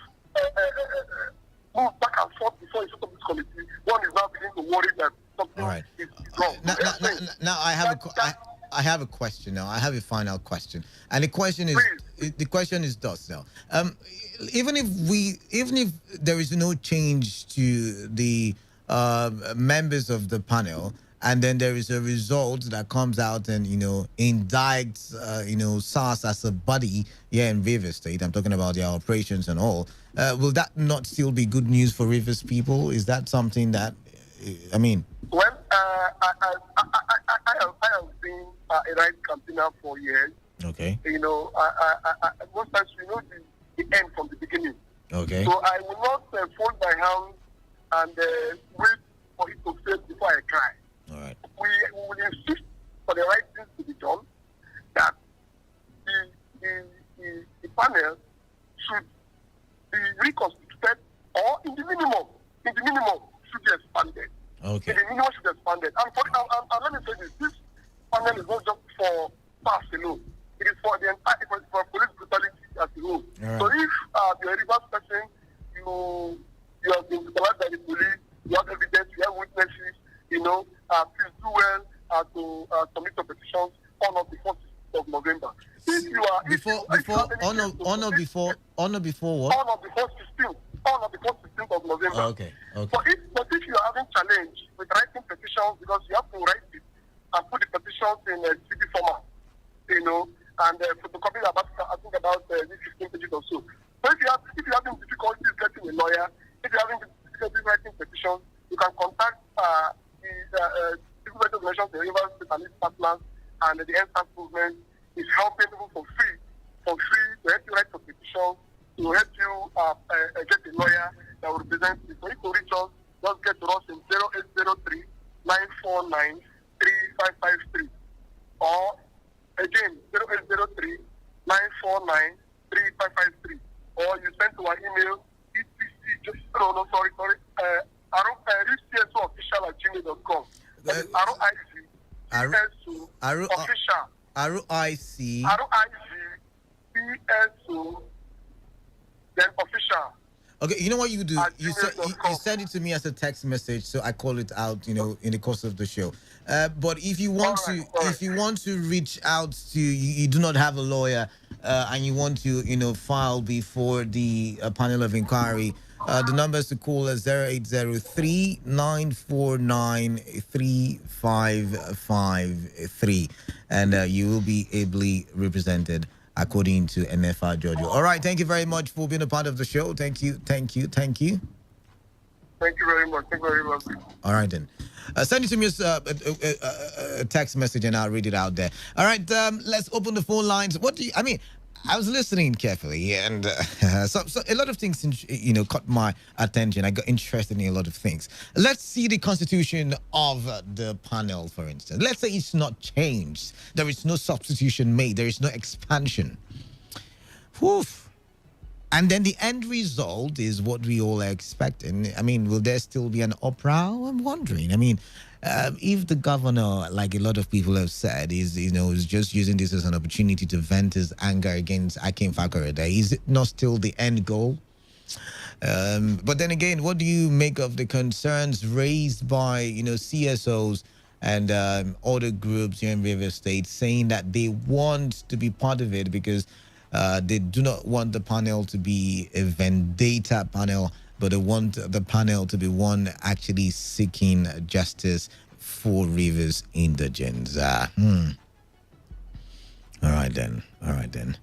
And I'm okay. Let's leave it. Let's not raise any storm in a teacup. 0817 000 0951 at 0810951091. Your text messages and WhatsApp messages to the number 0701 9339962. All right, now 95.1 FM. What's your name? Where are you calling in from? Canada. Yes, that's my name. Yes, my name is Belgium. All right, from Port Harcourt. Belgium, welcome. Canada, I listened to NFR Giorgio. So I couldn't get through the program before this one. The program before this one. I want to ask you for George Way. Now, the South end protesters issue still going on. The issue is still going on in the whole nation today. I want to ask Nefa, are he connected? Is he satisfied that the South promoters as federal government perceived being arrested? But we talked about. Did you start the conversation? I mean, we talked. That's what we even started with. Okay, please. I hope they are against what federal government is doing. Of course, they are. I mean, they are part of the protest, so they cannot be. Good. I like that. So another thing I want to say is this. Actually, if what Elefa Judge has said is true, I think I will advise the governor to do some changes on the panel he set up to look into this issue. Again, Canada, you are a Rivers man, I believe. You saw what Akin Fakrede did. I don't know what you guys are talking about. Listen. Okay, let me not say what he did. Okay. Actually, the governor was highly against that man's attitude to Rivers State. And actually, at a point, said if they remove Akin Fakrede as a head, will that solve the problem? Yes, I will say yes. Yes, in a way that when the head is rotten, all part of the body will be rotten. So if you remove it, if you bring a head, that is good. Other people that are under their head will follow suit. So that is my own point there. All right, then. Let me All right, then. Thank you very much. Belgium. Thank you very much, sir. Thank you very much, Belgium. Keep your calls coming in. Let's turn on the WhatsApp and text message portal so we can read your messages. But while that is happening, let's find out who's here. 95.1 FM. Alada, good afternoon. Sounds like Kabari. I want to Chima. You know, I've been away for a while, so I'm trying to get back my mojo. But welcome. Kalada, I think I listened to Nefa Jodui. I think Nefa is right. Okay. This Chijoke, did he come out during protest? No, he didn't come out. You understand? But if it's the youth rep in the state, is it not? Excuse me. Okay. We have youth that are for the interest of the governor, which of course it's one of them. You understand? We have the person of a youth council in River State is personalized. You understand? Chijoke represents the side of the government, which of course is the one that the government of River State recognizes. You understand? So I think the Nepa judge will have said it all. Right. So Chijoke did not even come out because even when the governor, the first time when this protest, when we wanted to protest, and the governor said tweeted, and the people defy that tweet and came out. Chijoke also made a statement when the Labour wanted to protest. Hello. Yeah. Yes. Now he said the Labour should not protest. So is that the person representing the interest of the youth? So I think Nefa is right. So on the issue of the government cracking down on the NSA protesters, Canada, I foresaw another protest looming because the people, it will get to the extent whereby the people can no longer take it. Because this is the same government who protested. Even there was an electoral violence, 2011 election. All right. You understand? All right. So can we say that this current government, we are the people who orchestrated it? Can we say that it's 2011? All right. So anything that transfer within this period is not. It does not necessarily mean that it was answered protest. No. So the people must not be targeted because when you target the people. All right, thank you very much. We've got to let you go. Keep your calls coming in. Let's find out who's here. 95.1 FM. What's your name? Where are you calling in from? Canada, once again, Emeka from Owerri. Welcome. The same company, are they going to inquire, is it really answers or what of the police brutality? I'm thinking, I was going to mention that, but then again, like I said, I don't want to raise a storm in the teacup. Already the government has done its investigation, so I don't know. Maybe. Let's find out. Let's see how that goes. Maybe. I think they need to. That's of Oyibo. They need to because it's part of brutality. If there's police brutality, then the people should report to the panel before the 16th of November 2020. If Oyibo will be included, I will be very, very happy because a lot happened there. And the panel should not come. I don't think you cannot be a judge. Okay. should not 100% come from the governor. Just like the speaker, the man you call on phone. Let everybody, human rights and other people be involved. If you allow only the state government panel to do that, already we can produce the result. Thank you. Thank you very much. Thank you very much there. Oof, who's on the line? Hello. Hey, turn off your radio set. Thank you very much. Yeah, good afternoon to you now. Let's talk. Hey, Canada, my name is Gina Divine. Thomas. Sorry, Thomas. Are you forgetting your name?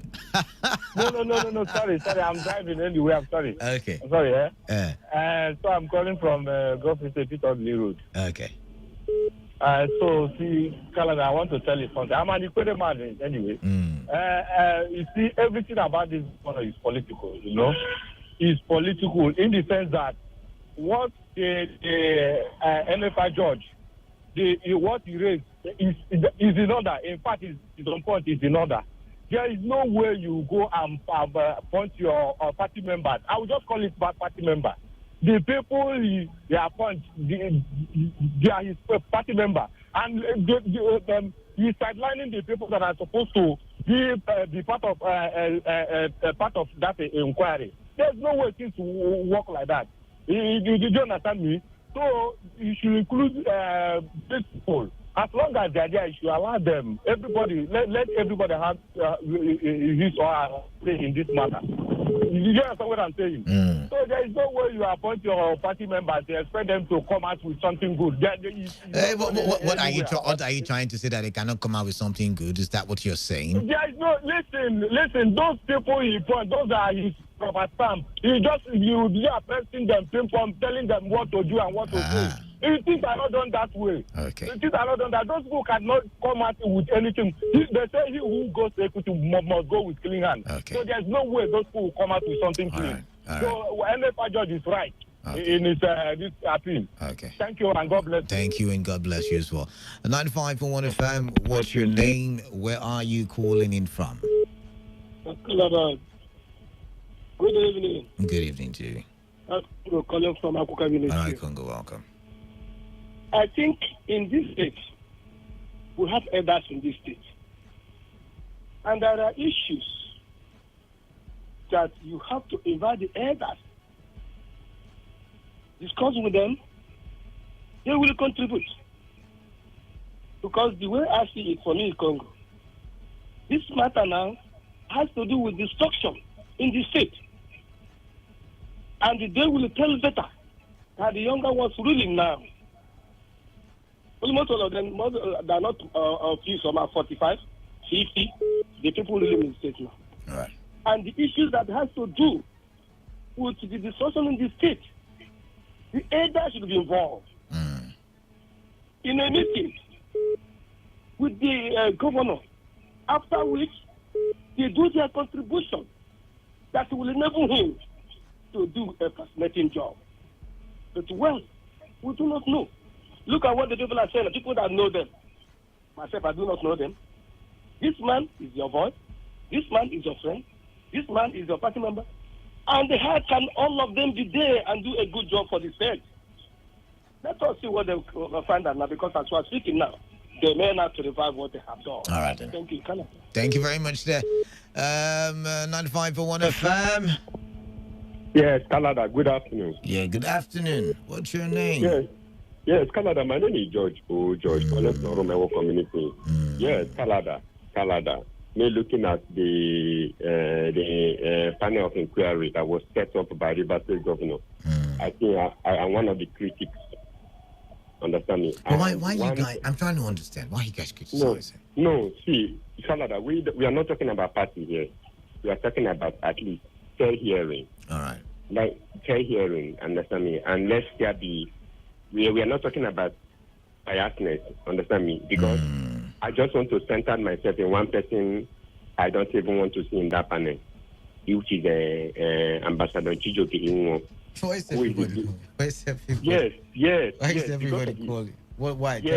Yes. His reason is because he is the youth leader in River State here. We have seen his activities, understand me? Even when things is even going wrong, understand me? He doesn't even contribute to the act. Okay. Hello. Within the East-West Road. Look at it. He made any statement on it. He did not make any statement. When Labour wanted to protest, one of your callers will even remind me. He said they should not go. Even this protest, they should not go. So why Chijoke Nwo is going to be there? What have Chijoke Nwo contributed to the affairs of the youth in Rivers State? I think the governor should make sure that Chijoke Nwo is not really welcome in that place because he's going to do the biddings of the governor. All right then. All right. Thank you. Everybody keeps calling that particular name in the panel. I do not know. I mean, I'm trying to understand, and it's not looking like we're starting a campaign against him, which I'm beginning to feel like is wrong. If he's been picked, it's probably because he's a youth representative in the River State government.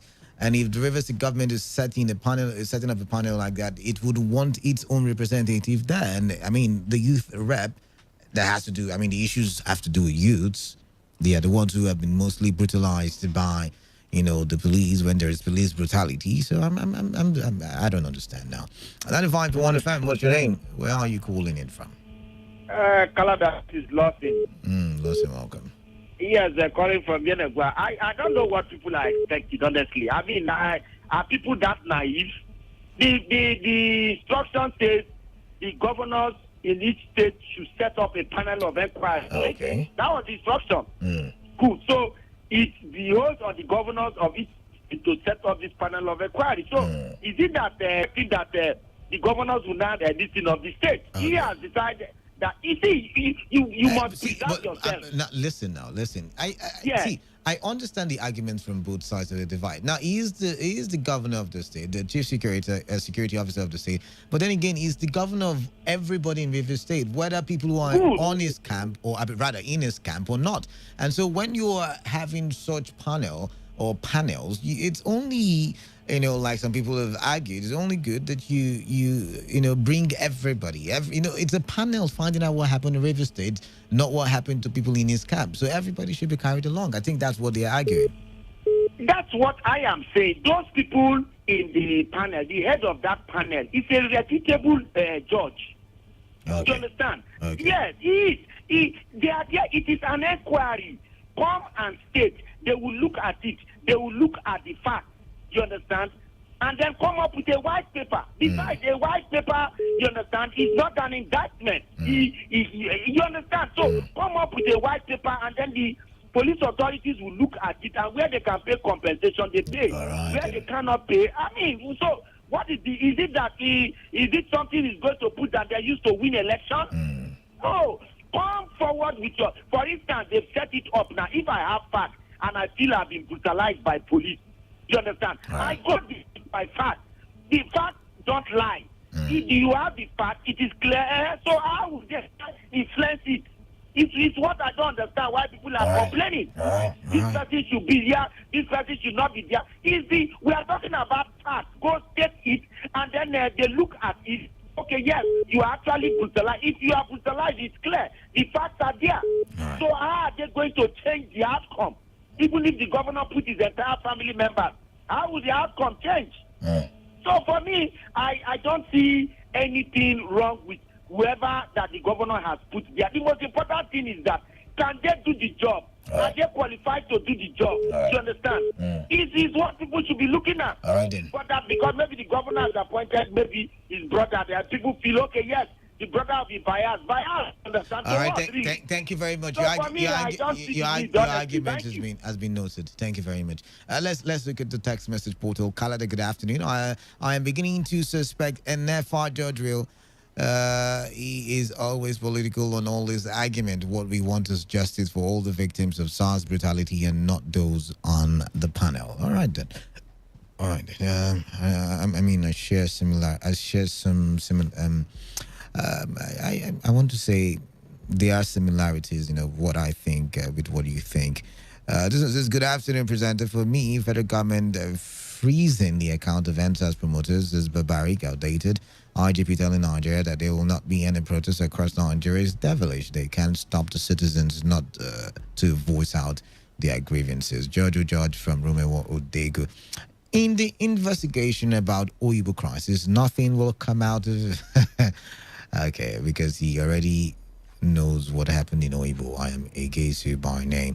The phone lines are buzzing. Who's on the line? Yeah, Canada, good afternoon. Good afternoon to you, Chris. Yeah, this is Christian Chris. You see, one thing, this youth chairman, does he move around with the police escort? You cannot be judged over your own matter. In case of severity, see, we need to tell ourselves the truth. You cannot ask me to be judged over my father's crime. Do you think that I will allow my father to go to prison? It's a simple mathematics. I'm trying to understand what you're saying. Honestly. Yes, what I'm saying now is this. This judge, this joke, you know, it's on your station, on the other radio station that we used to hear about him. Anything that happens in favor of him, the man will condemn. He will say it's not like that. We don't think we will look after it. That's the end. And then now you see as people accusing him, no, we don't want it, we don't want it. That's how opinion poll is being conducted. And when you hear the people's voice, you check the balance, which people is against. If the majority carry the vote, you know that this person is not a better person to do that job. Me, I know what I'm saying. You cannot ask me to handle a matter that I know that I am completely inside that. I cannot ask you to handle a iPod matter, for instance. Hey, you cannot call me now for an interview. You ask me to speak against iPod matter. It's not done anywhere. So that's the same thing. So who do you want him now to fight for? Let the neutral body conduct the investigation and other things. All right, then. This Nigeria, I don't know how they do. All right, then. If you put him there, it will sit down on some of the reports. Okay, thank you very much. When you guys say you sit on the reports, I am bewildered because, see, I'm thinking everybody wants justice. Whether you're saying the River State government is aggrieved with whatever the security agencies did to them, whichever way, if they are getting their pound of flesh, it's still, whichever way you want to see it, justice will still somehow be served for, people like Sleek, like Ukunador. Justice will still be served nonetheless. That's what I'm saying. Think about it from that angle. Come on, guys. Think about it. Let's go to the phone lines. 95.1 FM. Hello? Yeah. Here's Ben on the line. Easy, Ben. Welcome. Yeah. What I want to contribute is that at times we complain unnecessarily. All right, now. There are times that all these panels are set up in all the host states. And why should the one of River State be different? If an FI judge is in that panel, if I raise a motion against him that he will bias, should that panel be dissolved? I don't really know what is going on. Who is going to implement this panel report? Is it the state government or the federal government? If I don't even know him in person. Okay. He's just there as an observer, as a huge representative. Is it the overall? Let us be reasonable. Let us not send these states as if we don't know what we are doing in our state. It is so wrong for us to complain unnecessarily. All right. That is my submission. All right, thank you. Thank you very much there. 95.1 FM, what's your name? Where are you calling in from? Man of the people. Sounds like Guy from Yenagua. Yeah, welcome. Thank you. Good afternoon. Good afternoon. Good afternoon to you. Nefa Georgian is the biased person here. Okay. And I can prove this. Tell me. He has supported the government of River State. He has been against Governor Yosewike. He supported Akin Fakorode. If there is anybody that will accuse, he's the number one man, because imagine a situation where you are complaining that there is no need of, because it is just Fakorode that the governor was complaining about. So the panel that they came up with then, there's no need. When in that their civil society, they say injury to one is injury to what? Oh. But you can imagine, you listen to him. This one man has been against government. But is this really a fight against the governor? Look at that. He's asking for neutrality, unbiased people. Is it neutral himself? He's calling himself civil society man. Is this a civil society man or a political party that he has been supporting APC from day one in that state? The people that called him are all APC sympathizers that are supporting him. The new one that is complaining of is the chairman of the youth body in River State. Okay. We have youth bodies all over. Bayelsa, they set up the same thing. Okay. River State was people that nominated people there. Why are you complaining? Leave an effort judge. He has been this way. All right. Don't be vindictive and now. Not a part of. I don't want to insult him, but don't be vindictive. Don't be vindictive now. Thank you very much. Let's do this peacefully. And anyways, apart from all the arguments going on, there is a panel of inquiry, and if you want to be a part of it, I mean, we some of us know, all of us, some of us are skeptical about it, but then again, there is a panel of inquiry, and everybody's looking forward to making sure that justice is being served for either breakfast, lunch, or dinner, whichever it is. But we just make sure that justice is being served. And so if you want to be a part of it and you do not know how to go about it, just send an email to rivcsoofficial@gmail.com. I take it again. That's rivcso. RIV, last short for River State. Then CSO. Then official, all in one, @gmail.com. The number to call 0803-949-3553, and submit whatever application you want to, and they'll help you, legally represent you until you get justice. We want justice for everybody. But it is 3 p.m. and it's time for the sports crew to do what they know how to do best and bring you the sporting news from the world of sports. Stay tuned. Good afternoon. Canada signing out.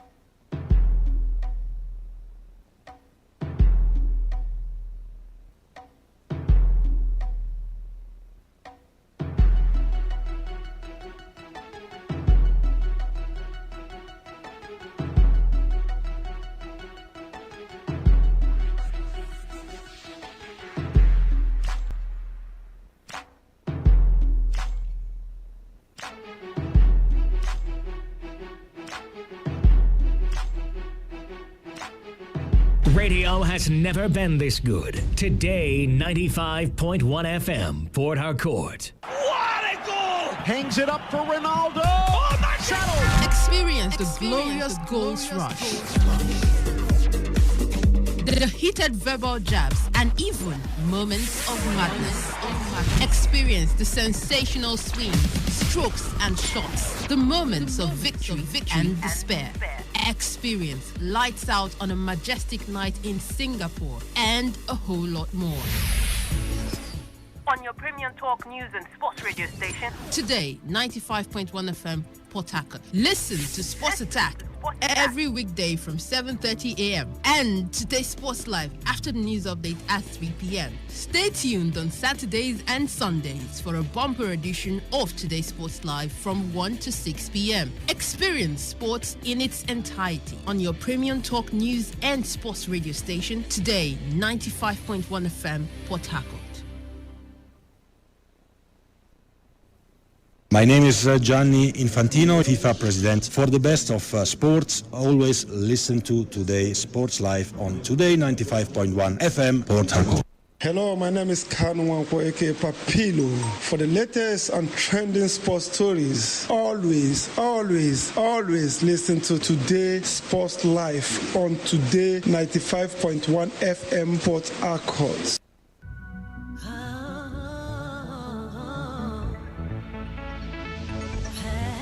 Here I come with my voice, here to win. It's my choice. You can dream if you believe. Give it all you've got. They are fast, I am faster. They are strong, but I'm stronger. I'm the best, so I pick up my chest. My dream, my speed, and my strength. Give me the power to go. We're flying higher to the top. Can't stop me now. Give me the power to win. Stronger, so strong. Can't stop us now. I believe in my dreams. A very good afternoon to you all out there. Welcome to yet another exciting edition of today's Sports Live, reaching you from the studios of a premium news talk and sports radio station.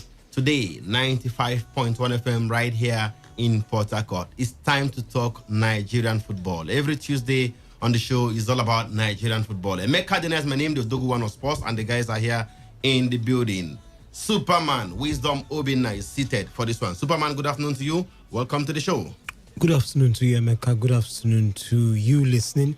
It's always a pleasure to be here, especially with with the different set of news we got yesterday, both from CAF and from the local scene here, talking about the Super Eagles. It's great to be here, Emeka, and the MPFL too. All right, and of course, Chidubem Njoko, the CJN, Chief Justice of Sports, is also in the building for this one. Chidubem, good afternoon to you. Welcome to the show. Good afternoon, Emeka. You know what they say, charity begins at home, and that's why we're here to talk local football. And good enough, there are a lot of stories to talk about from the MPFL, CAF, as even the Super Eagles are in action as well. So it's quite a good afternoon and good Tuesday to talk local football and local football alone. Good to be here. The menu is loaded, I tell you. We have grassroots updates coming in from the football around the city of Port Harcourt. Yes, the Port Harcourt City League is underway already. The result of the first match is out. We'll tell you about that later. We also have the latest from the Governor Nyesom Wike preseason tournament ongoing in Port Harcourt, where Rivers United recorded their first win of the competition yesterday. Abia Oros were in rampant form, I tell you. They're beginning to gel. But against who? Against Odala FC. Everybody can beat them, I tell you. They lost 4-0 again today, I tell you. We have all the results of the matches they played so far, especially those of them played yesterday, and the latest coming in from today's encounters. In the MPFL, no longer news. The new season will start on the 6th of December. But Enyimba, Rivers United, Plateau United, and Kano Pillars will not be in action on the opening day. We are back at it. Their continental games will clash with the opening fixtures in the MPFL right here. Of course, the draws for the inter-club competitions for CAF were made yesterday. We know who is playing who now. Rivers United, their opponents are from Equatorial Guinea. It's a familiar ground for them because in 2015 they faced the side from Equatorial Guinea. We'll be telling you more about that. Hopefully the coach of the side, Stanley Oguma, will be joining us on the show to tell us what he makes of what looks like an easy draw, yes, on paper for the Rivers United side, the CAF Confederation Cup preliminary round.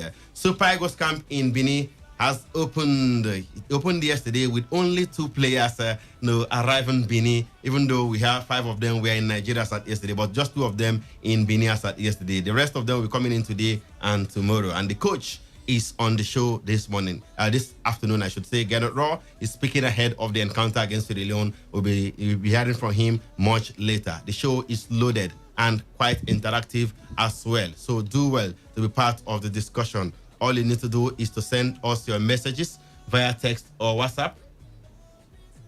All right, your messages via text or WhatsApp to 07019339962. That's 07019339962 for your text and WhatsApp messages. On Twitter, we are Today FM 951 at Today FM 951. That's the station's handle. Do well to copy me at Dana Emeka at Dana Emeka. Superman is here. His handle is at Wisdom_OB at Wisdom_OB. And you know how you do it. O for orange, B for banana, just in case you're confused there.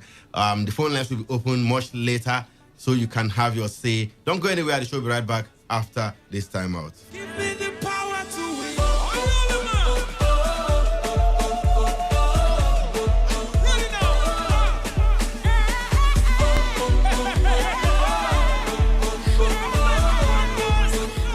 All right, let's begin the show this afternoon from the Port Harcourt City League here in Port Harcourt. Of course, it's going down at the just to expose and enlighten the use of Port Harcourt and its environs, as well as empower the use of Port Harcourt River State or Port Harcourt, as the case may be, through sports, especially as football brings about unity. Then, fourthly, we also want to establish an ambience of peace across the city, curb menace to the society, and create an atmosphere of relaxation and recreation.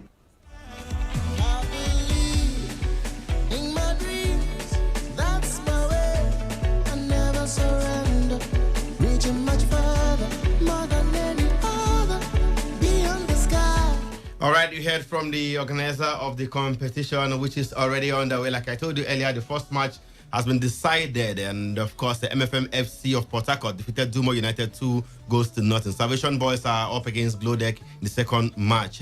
Guys, what do you make of the objectives of this competition? You heard from the man the brain behind this competition, highlighting what the competition is basically, going to achieve at the end of the day. Laudable, and the first part is the most interesting. We've not had football officially for a while now in the country, not just in Rivers State. So it's actually a good way to reintroduce football, and it serves as a symbol too for other sports. At least if your brother or your church or your person is playing, you're sure to probably attend. Then we too, the enthusiasts, would actually go out there. Those who love good football will go out there to also watch football. It's actually a fine thing to have after the pandemic. Also, the fact that they're talking about discovering talents, that's another thing, because you look at the teams that are involved outside the one or two Premier League sides now. We have these funny names, Udala FC, MFM here in Rivers State, not the MFM of Lagos. So I think it's actually a good one, and one that we should actually be happy about as Rivers people. All right, let's go to the Governor Nyesom Wike Cup. Another, this one is not a grassroots tournament, but it's a preseason tournament for the top sides in the land. And we understand that MPFL outfit, Abia Warriors and Rivers United recorded wins at the ongoing second Governor Wike preseason tournament in Port Harcourt yesterday. Abia Warriors trashed Odala FC 4-0 with Kingsley Dennis, Obioma Chukwuemeka, Diko Popnen, and Paul Sampson getting on the score sheet for the Imama Mapakabo-led side. Rivers United recorded their first win of the preseason tournament with a 1-0 victory over Otasolo FC also yesterday. A new signing, Ifeanyi Anemena, scored the only goal of the encounter from the penalty spot in the 75th minute to hand the Pride of Rivers their first win. The team had lost their first game of the tournament 1-0 to Lobby Stars on Friday in the competition opener. Rivers United will face Aqua United in their third game of the competition tomorrow. Let's look at fixtures for today. But before then, before we go to the fixtures for today, and one result in already from today's encounters, Superman, Guma's men eventually got their first win of the tournament, albeit from the penalty spot against little-known Otasolo FC. Well, it's pre-season, and most times you just want to test players. So I don't think we should pay too much attention to it. If not, we might actually take Rivers United or any other team that is there for what they are not. One team might be performing highly well or doing very well in the pre-season games, only to go to the league and do something below whatever they did in pre-season. And also, this is a chance to get to see some of the players. Let's not forget, Rivers United will be on the continent. They've brought in different names. Ifeanyi Anemena, who actually did get the goal, I think, from the penalty spot. From the penalty spot, is actually coming into this team now. You have other names too that also made the same with Theophilus Afelukai and the others. So they are, well, let's believe they are trying to know themselves, and this is the best time to do all your experiments. Try different names and see how they perform. I'm not sure Iguma has worked with some of these players in the past by any means now, even as assistant or what have you. So this is your chance to know what they can actually bring to your team, not what they've been doing for the sides that are coming. All right. Of course, looking at the fixtures for today, one result already coming through. MFM FC, the one in Lagos now, not the one in Port Harcourt. Remember, the one in Lagos is playing in the Governor Nyesom Wike Cup, while the one in Port Harcourt is playing in the Port Harcourt City League. Don't get it twisted. MFM FC of Lagos defeated Odala FC 4-0. I told you about Odala FC. They were hammered 4-0 yesterday by Abia Warriors. But how do you even play these matches every other day? A team plays after 24 hours, you're playing another fixture. I mean, is it not? And that's why I feel that it's the cry now. It's the cry. The other time, Aqua United refused to play because they complained of. Exactly. They were supposed to play Rivers United yesterday. Yeah, and because the tiredness, I can imagine myself going around and playing a game after another, and the league is just at the corner, just 3 weeks or so from now. I wonder how they are going to stay fit when the league starts. But come on, these are the things we've been complaining about. But like I said, I'm not the one that made the decision. The clubs accepted to play these things, and well, they have to be. No, you're not supposed to be playing every other day. No, it doesn't make any sense. You should space the matches at least 1 day gap in between. Let them play at least the space of 48 hours. Not every other day. I think they're just trying to squeeze in everything, because after this, we might also be seeing other preseason tournaments. There's maybe one 2 in or 3. Navada. And that's why we should we not even take this result seriously, because I feel they are doing massive rotation when it comes to the players who are playing. All right, ongoing at the moment. Abia Oros are 1-0 up against Godoski FC. They lead by a goal to nothing. Remember, Abia Oros played yesterday. They're also playing again today. Udala played yesterday. They lost 4-0. They also lost today 4-0. So I don't know, but that, it is what it is. Lobby Stars will take on Sinojo FC by 4 p.m. this evening, and by tomorrow, yes, we'll have some fixtures coming through tomorrow. Bayelsa United will be up against Odala FC. So they will play 3 matches in 3 days. That's Odala FC right now. And we have Otasolu FC versus Sinojo as well by 2 p.m. tomorrow. And Rivers United will take on Aqua United by 4 p.m. also tomorrow. All these matches are going down at the Sharks Stadium right there in Port Harcourt Township. Let's shift our attention from the preseason tournament and go to the MPFL proper, because we understand that the league management company, LMC, we told you that yesterday, they have released fixtures for the 2020/2021 Nigeria Professional Football League season, which is scheduled to kick off on Sunday, December 6, 2020 at various match centers across the country. Now, the LMC on Monday afternoon said the final round of matches will be held on Sunday, July 4, 2021. 2 local derbies are scheduled on match day 1. Enyimba International taking on Abia Warriors in Aba, but that match will not take place. Trust me, it will not go down that same day, because Enyimba, their return fixture in the CAF Champions League, clashes with that fixture. But let's see how it pans out subsequently. While Aqua United will be up against Dakada FC, a local derby. Let's look at the match day 1 fixtures. We also understand that there will be 7 midweek matches, in the course of the season. In match day 1, we have Adamawa United versus Kano Pillars. That one will not hold. Pillars will be in action that weekend, so it will be postponed. Katsina United versus Heartland FC. Nasarawa United versus Wiki Tourist. It will be Play 2 United up against Kwara United. Play 2 will also be in action that day, so they will not be playing in the league. Very unfortunate. Enyimba Abiaoros has to be postponed because of what I told you earlier. Rivers United here in Port Harcourt are supposed to take on Rangers. Because Rivers United will be in action as well, they will not play Rangers on December 6th. Aqua United will take on Dakada FC. Jigawa Golden Stars will be battling Sunshine Stars. FC Fanyoba will be up against Lobby Stars. MFM FC will confront Warri Wolves. So most likely see only 6 matches on the opening day, because of the involvement of the other teams on the continent. We'll tell you why it clashes and subsequently. But in the meantime, there is a date now for the new season to start. Are you excited, Superman? Well, I'm happy. At least there is a date, and it looks like all things being equal, even if we know they are never equal, the league would start on December the 6th. But I'll still wait because I know how things work here. I would wait till December the 6th. There are stadiums that are not yet confirmed. We hear you might have to borrow stadium if you want to actually play. Some teams now who did not pass the test when the officials went around the different stadia to pick stadiums that were fit to host games in the MPFL. Well, be that as it may, I'm sure every MPFL fan is excited. As a Nigerian, you're happy to see the league back. And there is a calendar that goes on till July, But one thing I don't know if they normally factor in is these postponed fixtures.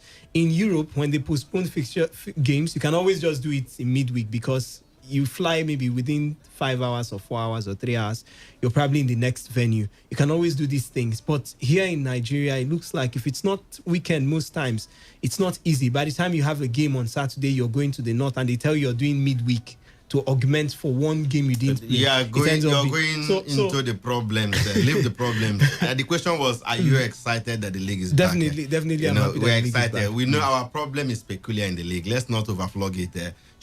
Did you miss the MPFL? Definitely, I missed it. Normally, when we come here to discuss the domestic side of things on Tuesday, the MPFL is always the headliner. But come on, that has not been the case for over 8 months now when the league has been silent. So it's always a good thing to have the MPFL back. The fact that we also go there to the pitch to watch our players, watch Nigerian football now, not just the foreign football where we watch these players on TV, but we don't really get a feel of who they are and meet them in person.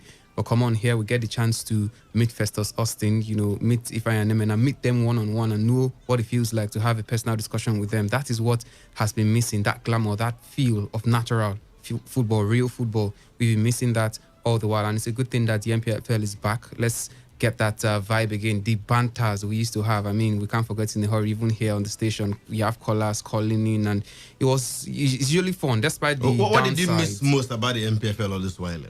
Well, what I missed most, I would say I missed I miss the news that always come out of the games, the after reports, coaches' interviews. You know, we always have fun interviews in this part of the exactly. world. I mean, for me, that's also the highlight for me. That's what I miss most, especially the Ifeanyi Oba coach, Bucho Kabwe, who will come and play a match and will not be able to explain how he was able to exactly. get the result. We've missed, thank God, you know. we missed it on the show. It's been a while, you know. We thank God for the victory. Exactly. If not for God.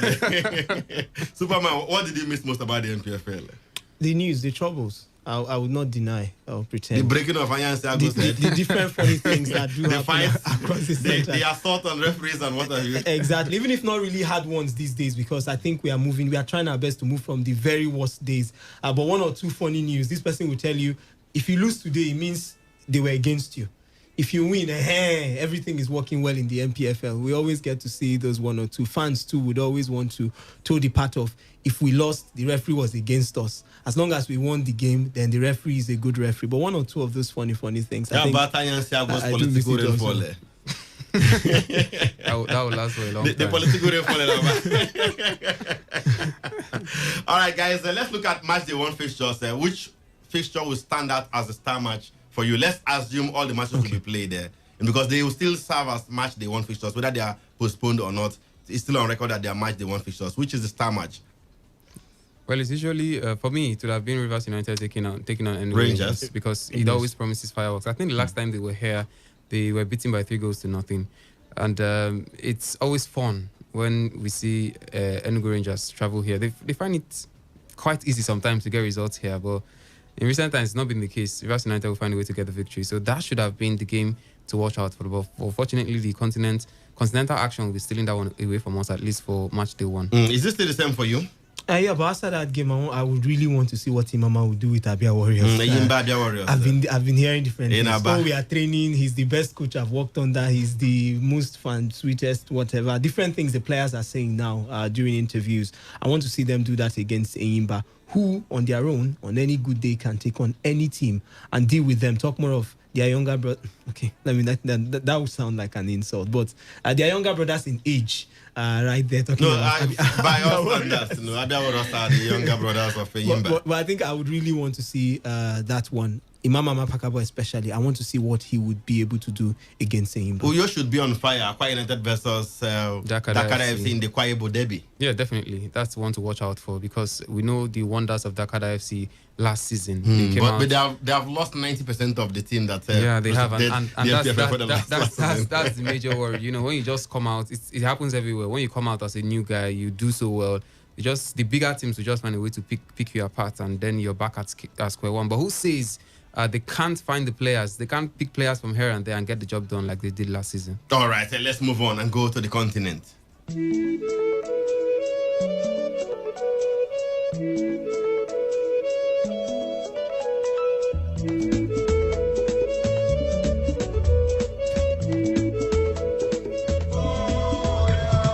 And two-time CAF Champions League winners Eyimba will take on Burkina Faso side Rahimo FC in the preliminary round of the 2020/21 Champions League following draws released yesterday. The record MPFL winners will travel to Rahimo for the first leg before welcoming the Burkinabe club to the Eyimba International Stadium in Aba for the return encounter. Nigeria's other representatives, Plateau United, have been drawn against Tanzanian champions Simba FC and will play the first leg at home.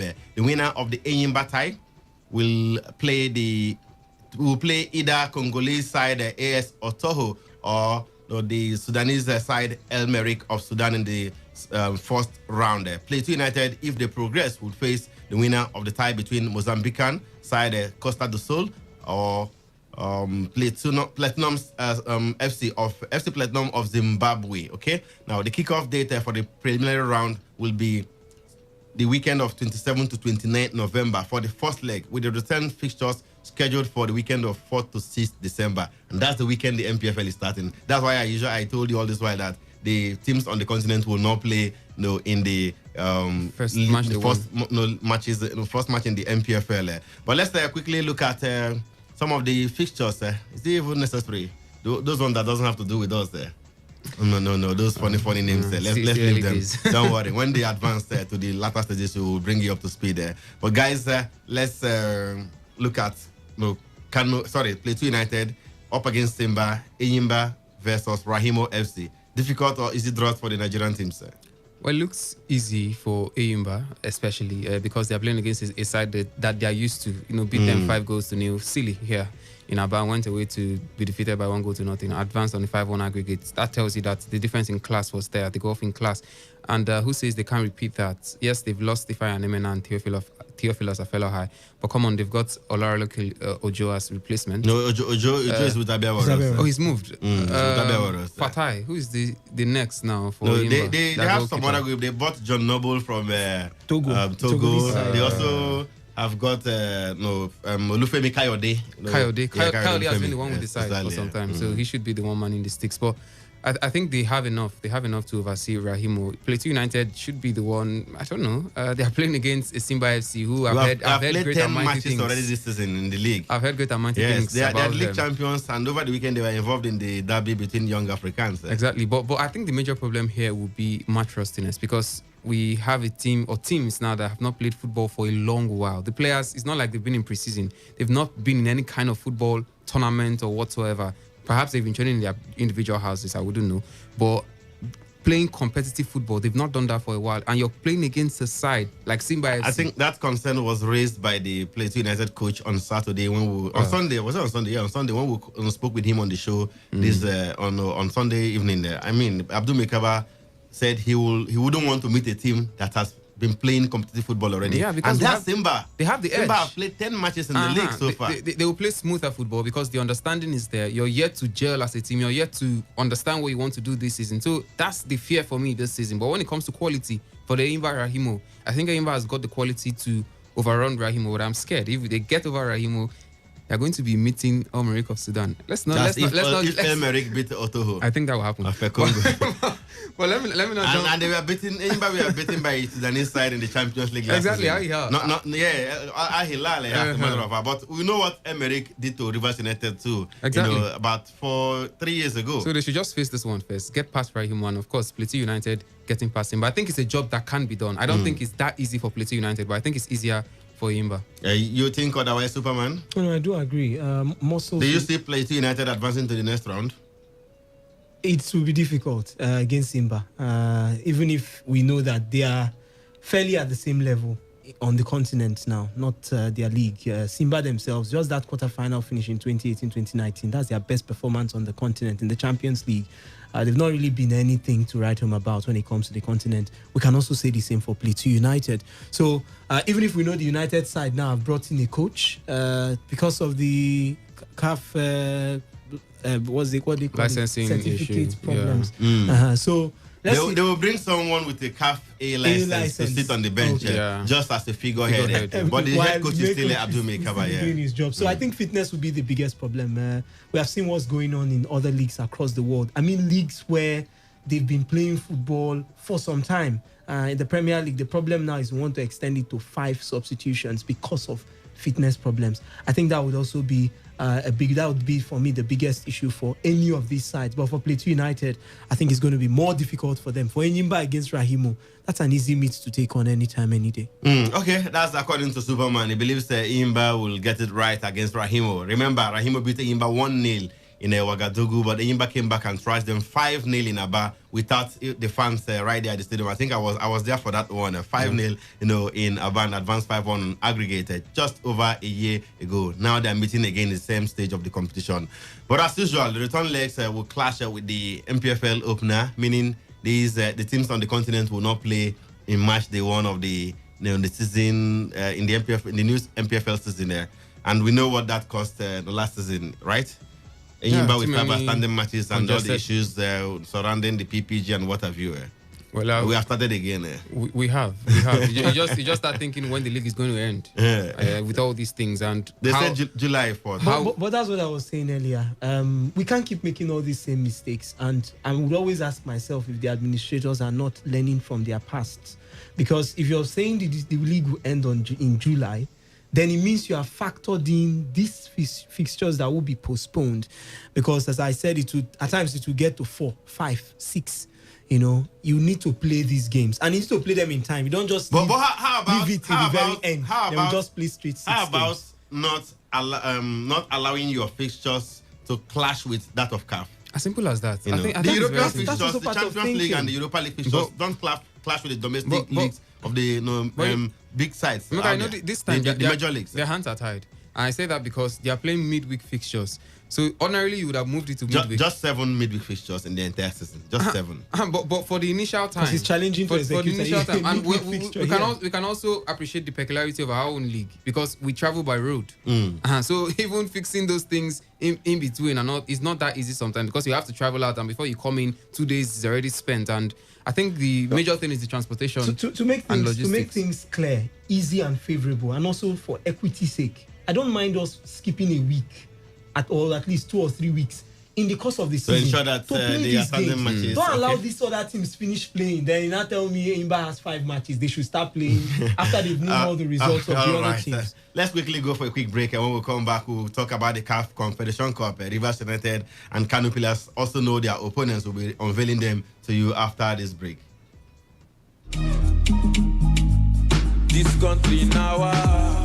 Every single day in Nigeria, some members of the police force illegally arrest, detain, extort, beat, torture, degrade, and kill Nigerians. This year, Nigerians had enough and demanded an end to police brutality through NSAS. In response, the Rivers State government has set up a panel to investigate all forms of abuses by the police in Rivers State. Have you been unjustly treated by the police? Do you know anyone who was forced to pay money, who was illegally arrested, who was tortured, or who was killed? This is the time to get justice. The NSAS, Social Action, We the People, and Kebekachi Women Development and Resource Center, the Rivers State Civil Society Organization, and the Institute of Human Rights and Humanitarian Law are providing free consultation and petition development services to victims of police abuses. If you want the panel to hear your petition but do not know how to begin, no need to worry. We will provide all the legal services you need for free. Simply call, text, or WhatsApp 0803 405 3707, 0803 336 3172,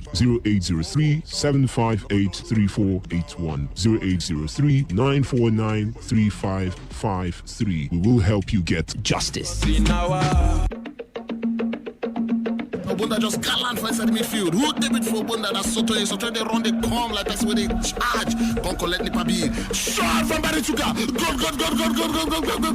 Barituka don't hear it. Barituka. Port Harcourt, gear up as the city will rumble one last time in 2020. Yes, 16 teams do battle in the inaugural Port Harcourt Football League starting on 10th of November 2020. Talented young stars, top-notch skills, passion unbridled. God of soccer.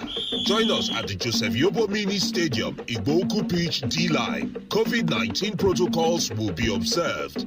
No gate fee, no VAR, pure footballing fun. Port Harcourt Football League. Our city, our football. This is endorsed by the River State Football Association.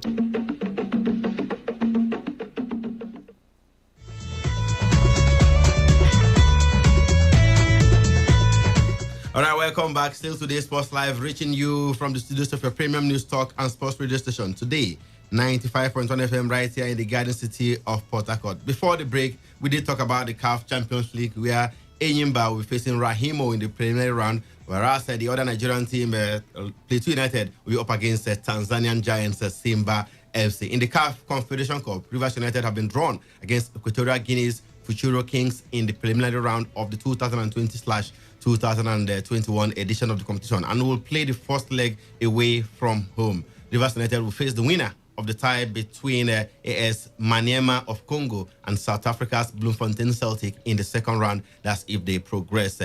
And Kano Pillars, on the other hand, will face AS Giraffe of Senegal, ASC Giraffe of Senegal in the preliminary round.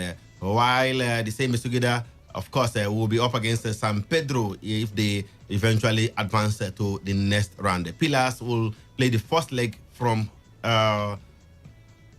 they will play the first leg away from home before hosting the Senegalese side for the second leg. The first leg ties will hold between 27 to 29 November. That's towards the end of this month, with the return fixtures scheduled for the weekend of 4 to 6 December 2020.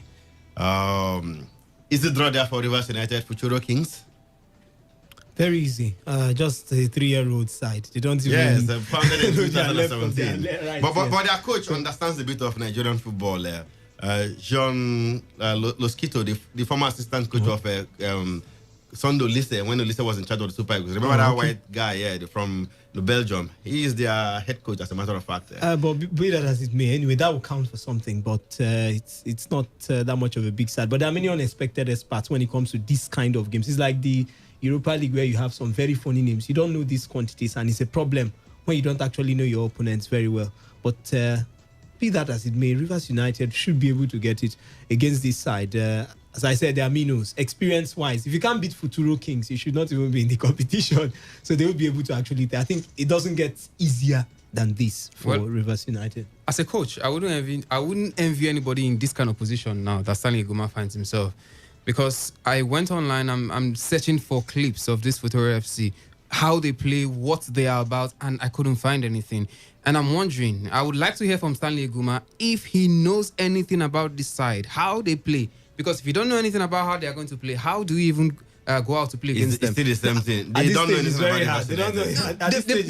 They probably would have seen, because Rivers United have been on the continent before. Those games...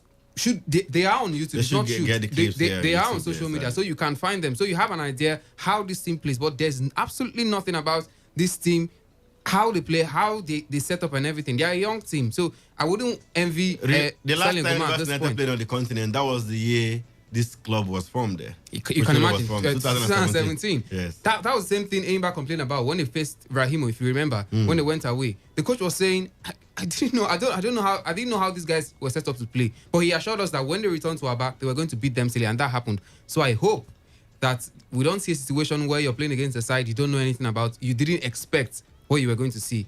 And in the CAF Competitions Cup, we have so many of these kind of clubs, especially at this stage. So I think they should just keep their heads down, play football, count on experience now and the quality in the side, and see how to grind out results. Don't lose disastrously away from home. That would be key. If you lose, they're playing first leg away from home. Exactly. So if you manage to keep it narrow, even if you're going to lose, which we don't want to see, but even if you're going to lose, do an Aimba, 1-0, and you come back here and cement things. But the fact that Manchester United does not know Famagusta does not mean you should go there and lose. No, you know them now. Those ones. Anatosis Famagusta does not mean you should go there and lose. Whatever they are planning, at least use the first half. I would not tell you to go there and lose, even if it's a draw. But use the first half to ascertain how they actually put out their formation. Yes, maybe in the words of Edwin Okon, you don't even need to know anything about the team. In the first 5 minutes, you know, I mean, you will see the team and... you can restructure things, but don't go there and lose. Well, Kano players are up against ASC Giraffe of Senegal. Giraffe are a traditional side. I mean, they played continental football back in the day, in the 80s, in the 90s, and what have you. Any worries there for the same Mesugida? Well, they might be a little bit worried because of the fact that this is another West African side that understands a little bit of African football because of the fact that they've been here for a while.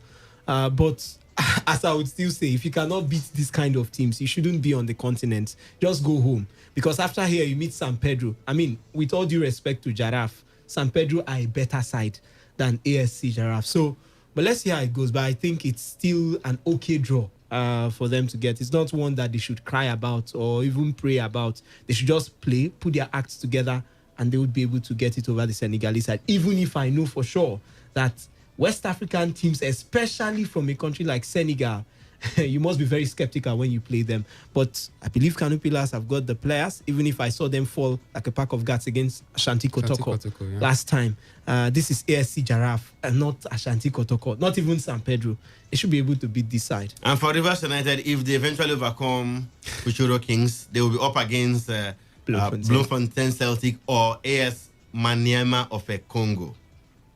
Well, two teams that I think they can also take out. They are not seeing that they shouldn't be thinking about the next stage. Maybe like an Eyimba now. Okay, one game at a time. Just think of the one ahead of you and get it done. And I'm happy that this time we are having more of household names representing us on the continent. Teams that you could say are some of our best teams when it comes to continental experience in recent times. Rivers United themselves, Kano Pillars, Eyimba, Plateau United are even the one, but in recent times also, they've been on the continent at least twice in the last 5 years. So it's a good one for them.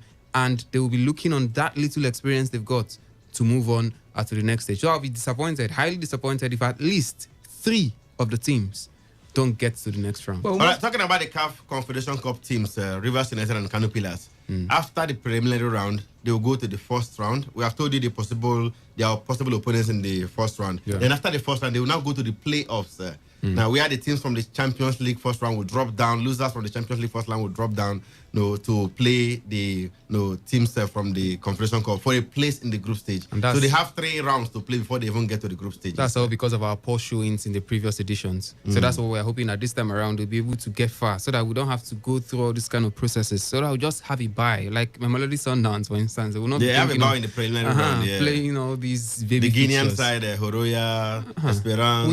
We have been there before. Boys, we have been at that stage before. We've seen Eyimba be at that stage before in the last decade, even Rivers United at some point. So we can also get back to that point. We are not there, so we have to face and let them start winning. I think we can start working towards getting there. It's a question of Look just at doing well. Yeah. Celtic. Look at the funny names now coming in from South Africa. Okay, let's speak to Stanley Eguma, the head coach of Rivers United.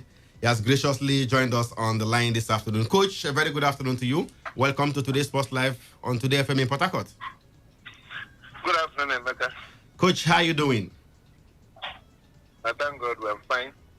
Okay, where do we start? Okay, let's go to the Governor Nyesom kickoff first. Of course, that's the preseason tournament that's supposed to prepare your team somehow for the CAF Confederation Cup. Yesterday, you grabbed your first win after losing the first match you played against Lobby Stars. Yesterday, you beat what's the name of that club again? Is it Godowski? Otasolo. Okay, see the kind of names that are in this competition. 1-0 against Otasolo. If I am with the goal. How is the team shaping up? Lots of new players in the side these days. How is the team shaping up? Well, we are trying as usual. We have started training in earth and ensure that we knock the team to shape before the major competitions begin. Like you rightly mentioned, this tournament is one of the avenues for where we prepare our team.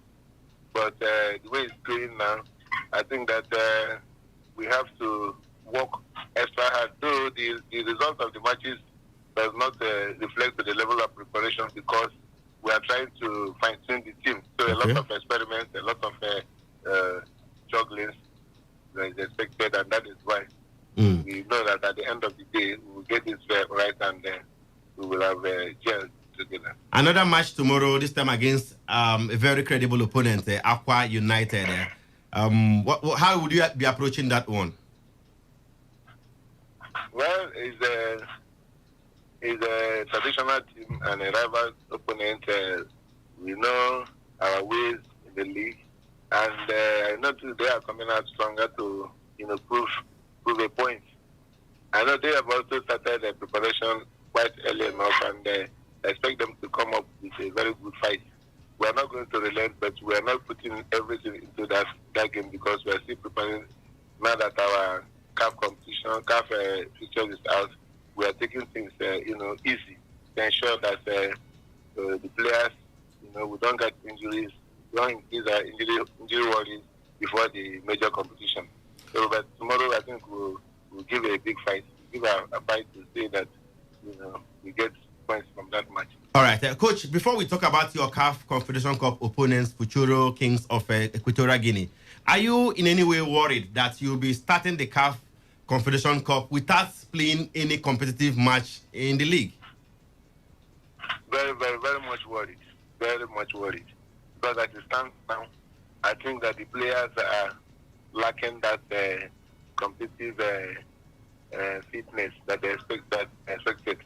If the league was on, we are lacking it now. And so that is one big minus. But then we are trying to augment with some of these few friendlies we played and the Governor Wiki Cup competition to ensure that they get match fitness. So, but as it stands now, if the league was on, by now would have been at the higher stage, higher level of fitness. All right, to the CAF Confederation Cup, the draws were made yesterday, and you were drawn to face Futuro Kings of Equatorial Guinea. You have been to Equatorial Guinea before with Dolphins in 2015, and somehow you were able to win over 2 legs against the side known as Leones Vegetarianos, I remember. But this time you're going to face Futuro Kings. We understand they are a new side formed 3 years ago. What else can you tell us about this side? Have you been able to gather anything about them, and what sort of opposition they will present to your team? Yes, the draws were made yesterday, and as soon as we got the draws, we spoke into action trying to see if we could pick some of their, get information about the team, pick some videos, and someone has promised to get me the videos and give me a kind of tactical analysis of the team. Okay. So in a very short time, I will be armed with such information. So that's all we know about the team. Well, my colleagues here in the studio are saying it's a very easy draw for Rivers United, that they won't have any problem beating this kind of side there. Well, it's football. I don't underrate any opponent, especially when it comes to African football. So it all depends on the approach to the game and the caliber of opponent position that you have. So, but for us in Rivers United, we are going to prepare very well. We are putting everything to ensure that we get the victory. And don't forget, it's a 2-leg competition wherever you play at home and also play at away. So you cannot direct any opponent. You're playing away first from what we heard, and coming back home to do the second leg. Does that give you any kind of advantage? It does. In fact, whether we play at home or away, it's the same. I don't see it as any advantage. I don't see anyone being an edge over the other. All we need to is to ensure that we prepare to win the two matches. That is just our target, to win the 2 matches. We know that it's a bit difficult, but it's surmountable. So we are not afraid. Anywhere, wherever they throw us, we play. It's a football game of 90 minutes. All right, Coach, before we let you go, you made quality signings in the transfer window. Lots of big-name players, Anemena, Felokai, Bobby Clements, Godwin Agoda. I can go on and on and on and on. What, with all this kind of signings you made, what is the least we should expect from Rivers United in the Confederation Cup this season? Well, we're expecting to give the Rivers people, joy. I'm happy by winning our games and also represent the country very well. That is our target, that's our aim. And like you mentioned, we have quality players in the team. So I think that we are ready. We are set. If not for some few injuries that have touched the team now, we are almost 70% ready for the match. But we also want to get our venue where we will play, especially the second leg in Nigeria, our venue, so that we'll be able to acclimatize, use the venue. At the time now, we have not been training on a venue where we play. That's the Madokia Messimaka Stadium? It's not yet ready. We're expecting it to be ready by then, but at least before then we should be training. And you're playing early December? Yes. I think we have not started using the pitch as I speak to you now. But the contractor has promised it to be ready. Will it be ready 2 days or 3 days to the match? It won't be of help to us. So if it's not going to be ready, I think they also need to. We have to look for alternative ground. Okay. That's a very serious concern. And if we have to look for alternative ground, that means we have to do it on time and then get a. And start training there. Yes. Yes, start training there. Even before we go for the first leg. As I speak to you now, we are not training on the ground which we are going to play the competition. It's a big minus to us, technically. All right, thank you so much. I hope all this will be sorted out in time before you eventually play your first or second leg encounters. Exactly. All right, thank you so much, Coach Iguma, and we wish you good luck in the CAF Confederation Cup. Thank you very much. All right. Stanley Egoma, the Rivers United gaffer, right there. Guys, he has raised a very, huge concern there. Their home ground is not yet ready. I remember nothing is actually going on there, I can say for a fact. But the thing is, it doesn't take 2 days, 48 hours, the work is done. Because it's just about the grass mostly now, for at least the trainings to begin. But I don't know why that one has taken long so far. But I hope with the cry of Stanley Guma now that the contractor will just take heed and do his job on time. No, so that the contractor needs money, not Guma's cry. Well, the cry will get to the right places and then will facilitate All right, everything. Quickly, let's go to the camp of the Super Eagles. No tension, you are winning. Nigeria coach Gernot Roy is hopeful the Super Eagles can get 2 days of solid preparation ahead of their 2021 AFCON qualifying match against Sierra Leone on Friday in Benin City, the Edo State capital. And only 2 of the invited 24 players were in Benin on Monday, that was yesterday, with the rest expected in camp today and tomorrow. While stating that the Eagles are poised to beat Sierra Leone on Friday to put smiles on the faces of Nigerians, Raw also expressed concern over the playing turf of the Samuel Ogbemudia Stadium. Only really 2 days of preparation. It's Wednesday and us stay in good conditions. And I hope that grass will be okay in Benin City. I see that's a new stadium, but the most important for the players is to have a good grass and then to see a good football game. We want to give joy to Nigeria in this very special period, and we want to be happy with a good win on Friday.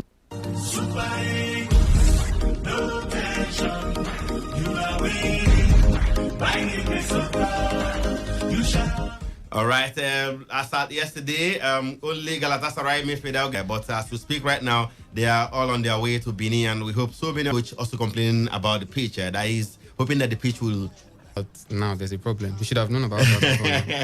So Superman, late arrivals, is always an issue, right? Do you have less than 3 days to even train before the match on Friday? It's Tuesday. It doesn't look like they'll have any serious training today because a lot of them are arriving today. Well, there's a big problem now because the Europeans have said, okay, UK to be precise too, we are not letting people leave as much as the players required to prosecute that game against Sierra Leone. So I think that's where it's coming from. Because ordinarily, maybe we should have had more numbers, knowing the dates now of this fixture. So, but let's see how it pans out. Maybe by today we'll get to even hear of 10 more names or 12 or 13 more names joining the side. Even as at this morning when I spoke with the media officer of the Super Eagles, Babafemi Raji, he did confirm to me that he has not even arrived Benin. He was on his way. He was expected to arrive this afternoon and all that. There's also a problem of the airport not functioning in Benin.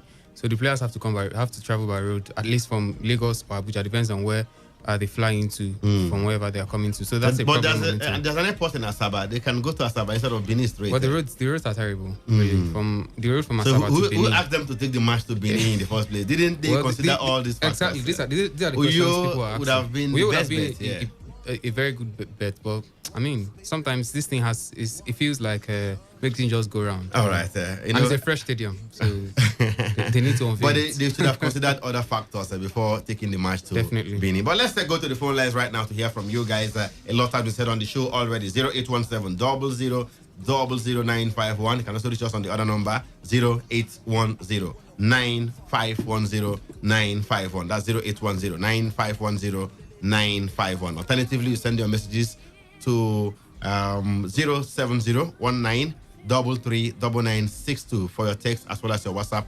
messages. The lines are buzzing, so let's go there. Hello, good afternoon. Good afternoon, sir. Welcome to today's Sports Live. Your name and your location? Richard from Good. Let's hear you, Richard. I don't know why they keep on inviting this guy, this man. At least after so many Nigerians have seen the error he has been doing in Super League. I can confirm to you that since that time, that guy entered Super League team.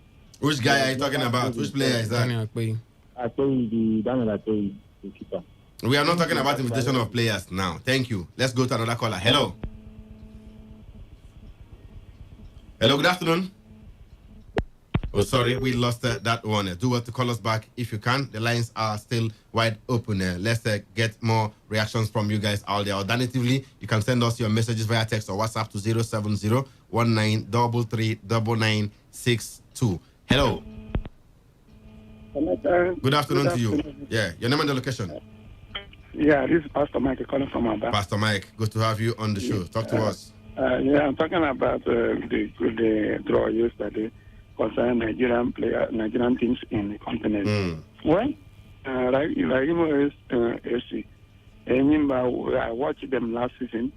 We were playing with Enyimba. I didn't. How did you watch? How the fans were not allowed to enter the stadium that day? Where did you watch them?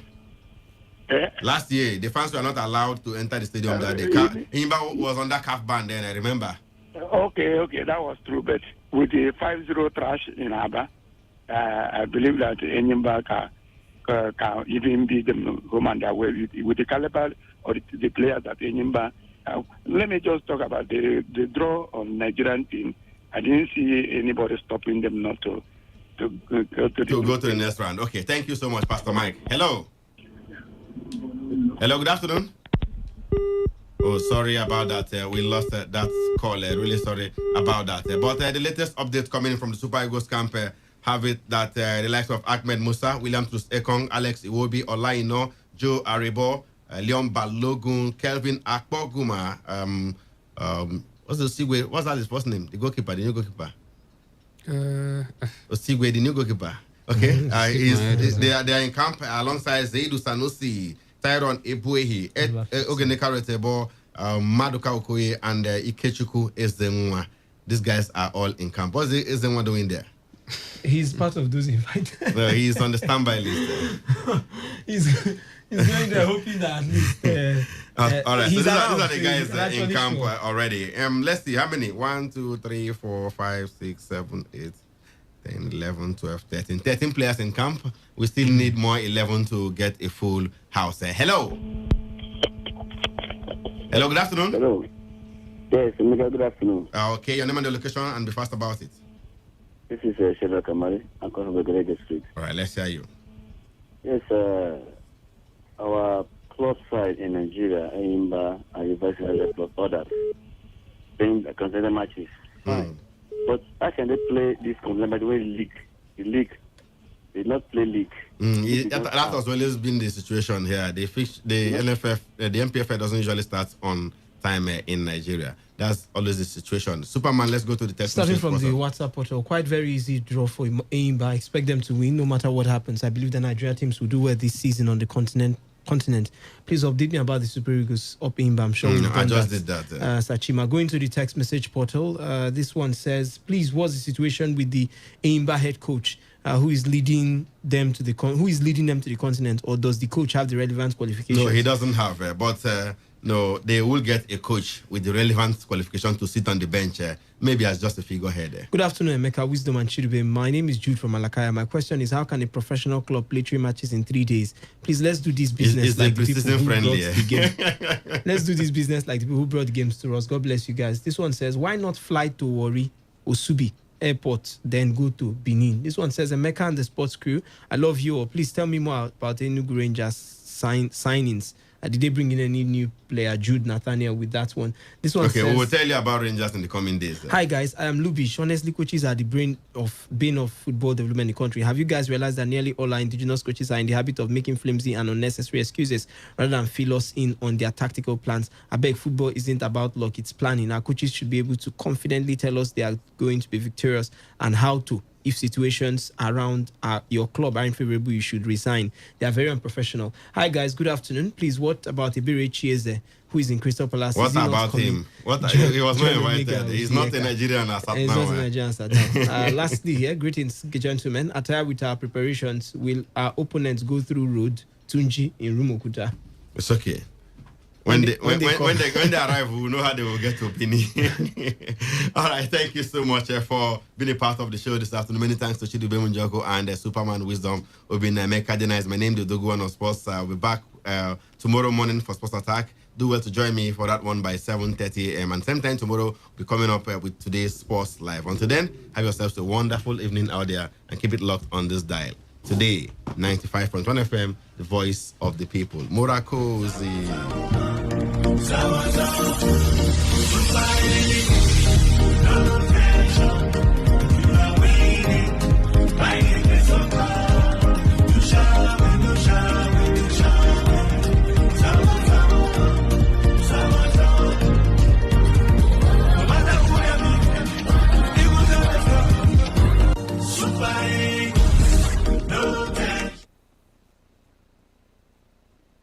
Every day, every hour, when the big stories break, depend on our 24-hour news team to bring you the latest. Today, 95.1 FM.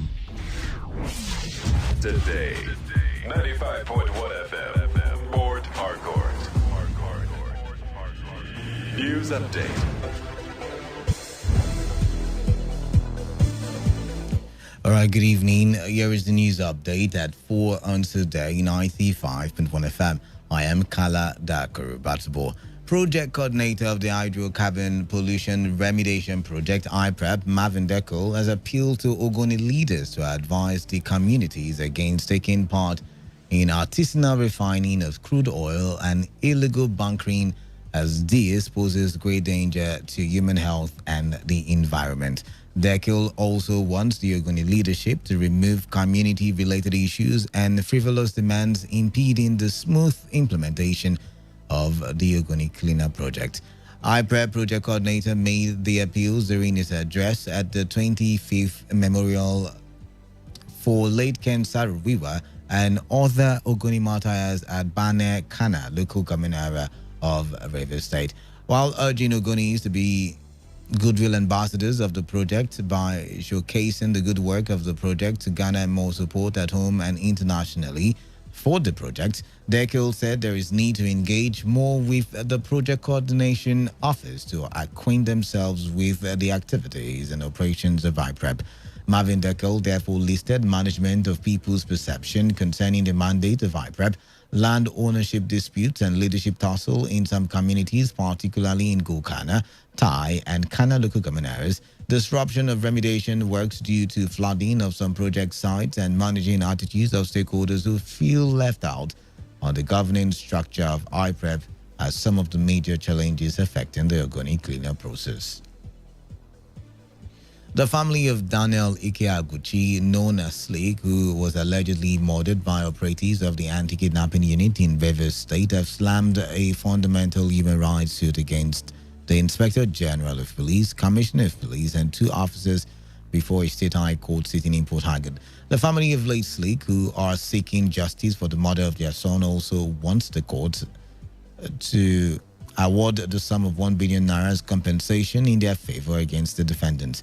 When the matter came up in court, Justice S.C. Amadi granted the plaintiff counsel leave to move a motion for the enforcement of fundamental human rights against the defendants after confirming that they have been duly served without responses and were not present at the court. Justice Amadi thereafter adjourned to the 23rd of November 2020 for ruling on the motion of enforcement of human rights. Speaking to newsmen outside the court, counsel to the family of late Slick, Noble Njoku, while narrating what transpired in court, suspected that the absence of the defendants in court could mean that they lack what to present before the court. Dominic Ikeaguchi Oyeku, who is the father of late Slick, told correspondent Uchendu Ojowo that although the 1 billion naira demand may not bring back his late son, but will serve as a lesson to trigger happy police personnel. It would interest you to know that Slick was allegedly murdered by operatives of the anti-kidnap unit of the Rivers State Police Command around LL&Wall community in Obiakpo local government area of the state. The cross-examination of witnesses in the murder trial of late auto mechanic Chima Kunado and alleged torture of 4 other individuals by operatives of Eagle Crack Unit of Rivers State Police Command has continued before a high court sitting in Port Harcourt. Speaking from the witness box, one of the victims of the torture, Ifeanyichukwu Onyekwere, admitted that he made statement both at the E-Crack and State Criminal Investigation Department, but that he did not write those statements by himself because of the level of injuries he had and because he cannot read. Onyekwere also told the court that Lechima Kunado died inside the Eagle Crack unit cell.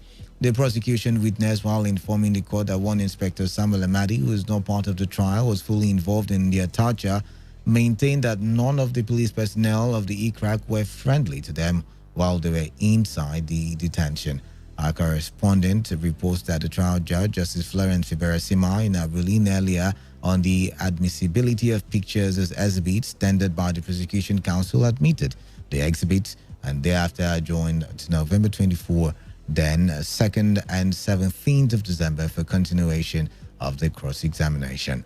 Counsel to the first and fourth defendants, David Aguo, and State Prosecution Counsel Chidi AK spoke with newsmen outside the courtroom. At a time yesterday, they are adjourned to today for ruling on admissibility of pictures evidencing the fact that the PW Anifa Onyekoro was actually tortured and injuries inflicted on. Luckily for us, the court admitted those items in evidence and they were continued. So we concluded with him in chief today and cross-examination opened with the counsel for the first and fourth defendants. First witness for the prosecution started giving his evidence yesterday. As you know, he concluded today, and on behalf of the first and the fourth defendants, I commenced cross-examination. In the course of the cross-examination, the court allowed us another opportunity to come and conclude on behalf of the first and the fourth defendants.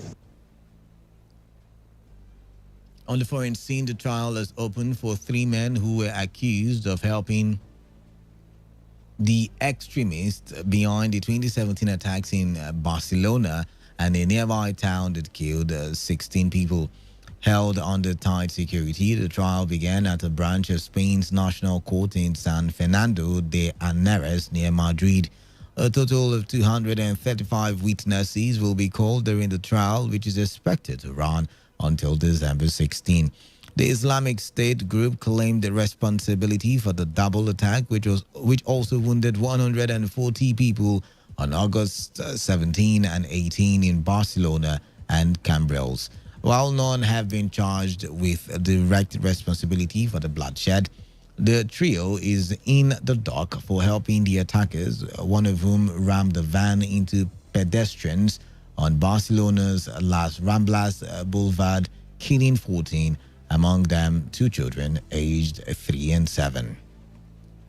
And that was the news update at 4 on Today 95.1 FM. Do not forget, please take responsibility. Wash your hands on a regular with soap and running water. Always have with you at all times alcohol-based and sanitizers.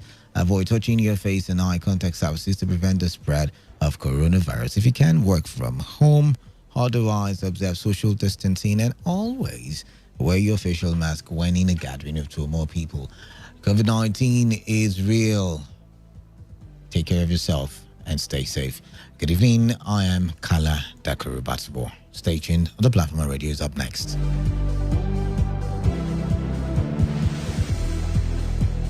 Today's news, today's entertainment, today's sports, today's issues. Today on Today 95.1 FM, Port Harcourt. This is Today 95.1 FM, Port Harcourt, voice of the people. Talk radio. I listen to a lot of talk radio. 95.1 FM. It all begins with breaking news. Now, make no mistake, this is a difficult mission, and it will remain difficult for some time. Then it keeps trending. Events, issues, personalities, all struggling to gain attention. But in the race for deadlines, the intrigues, power play, undercurrents are often missed or underreported. Insecurity here is basically a product of poverty. But not anymore. As the Platform on Radio steps in to fill the missing links on events, issues, and personalities in the news. I'm not afraid of anybody. Yeah! The Platform on Radio serves on the hottest topics and trending issues. Only on Today 95.1 FM. 95.1 FM. Port Harcourt. Every weekday at 4 p.m. Get on the Platform on Radio and be served.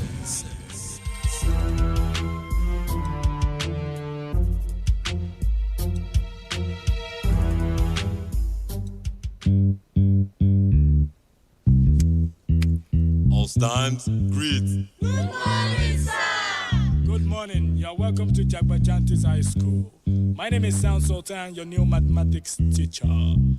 By the way, do you understand Pidgin English? Yes, sir. Okay, now what we go use henceforth?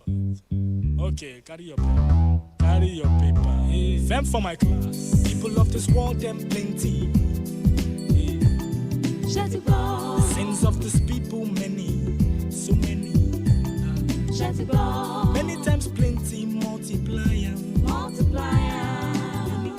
Many times plenty, multiplier. Multiply am the answer you get now waiting they make come and they cry. The answer you get now waiting they make rich man they mess and leaders they lie. The answer you get now waiting they make young boys and girls join party gang. Answer you get now waiting they make innocent man rot inside the jail. Get it, and then agree to grant and bail. Get it. Everybody, oh yeah, join Jagbajantis, make we solve mathematics. We did about our continent, so you both say about mass, we go use take solve mathematics. So follow Jagbajantis, so ya carry by be for brotherhood. Love your neighbor as yourself, oh for objectivity, be objective, gentleman. For democracy. Military. Now M for modification of our behavior, let's stand to the same here. A accountability. If you've been a chop money, I beg you take them easy. S for solidarity. United we stand, divided, oh my share. We enter new millennium. Nigerians like 120 million. One population of 6 billion. 6 billion. Divide that 1 by 120 million altogether. Oh yeah. Altogether. The answer you get now waiting they make people they jar. Come on for Niger. Answer you get now waiting they make people want travel. By hook or by crook. The answer you get now waiting they make people they sleep for embassy for visa. Answer you get now waiting they make people they sell them property for ticket. Get it. Then the travel see. Get it. Oh, hey. Everybody, oh yeah, join Jagbajantis, we solve mathematics. We did about our continent, so you both say about mass, we go use take solve mathematics. So follow Jagbajantis. So ya carry by be for brotherhood. Love your neighbor as yourself, oh for objectivity. Be objective, gentleman, lady. Be for democracy. No matter how high it is, let a military. M for modification of our behavior, let's stand to the same here. A accountability. If you've been a chop money, I beg you take them easy. S for solidarity. United we stand and divided, oh my share. You just the HSCity. Shut it down. And there's the VG City. Shut it down. Right go level for HSCity. Richmond corner be VG City. Mr. Speaker and honorable members of this House, we to appeal that the House will help to repeal the public office holder payment of pension to former governors and deputy governors because of our resolve that we need to lead from the front of Lagos State. We'll be sending this executive bill to this noble House. That with the dwindling revenue and the pertinent inflationary growth rates, that we need to come up with innovative ways, finance at a BRS minimum, while endangering the spirit of selfless service in public space.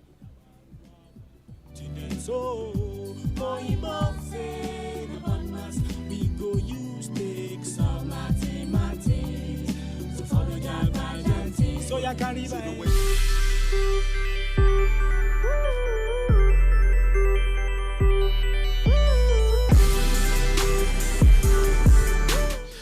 There you heard Lagos State Governor Babajide Sanwo-Olu talking about repealing pensions for former governors and deputy governors of Lagos State. Time, 15 minutes gone past the hour of 4, and I welcome you to the Tuesday edition of the Platform on Radio and your premium talk radio station today, 95.1 FM Port Harcourt.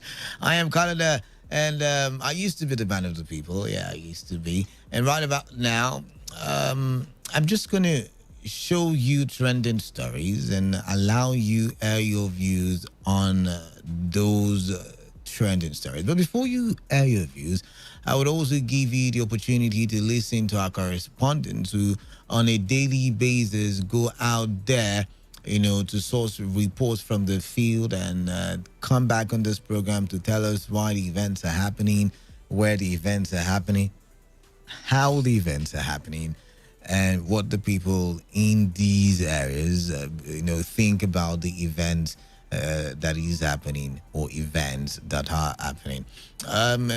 Just in case you do not know, the Platform on Radio is that program where, we talk trending stories alongside correspondent reports. So you stay tuned, and I will let the cat out of the bag by telling you what is on the menu for today. Stay put.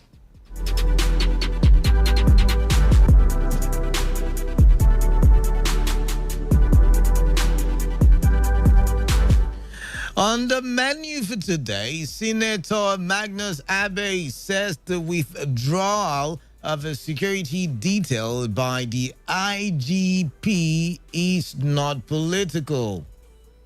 A Lagos State governor moves to abolish payment of pensions for past governors and their deputies. Is this time for celebration? Okay. Financial expert Atedo Peterside has advised the federal government to open Nigeria's land borders for other major investors. Is it wrong? Is it right? We will talk in details. You stay tuned. The conversation will start soon.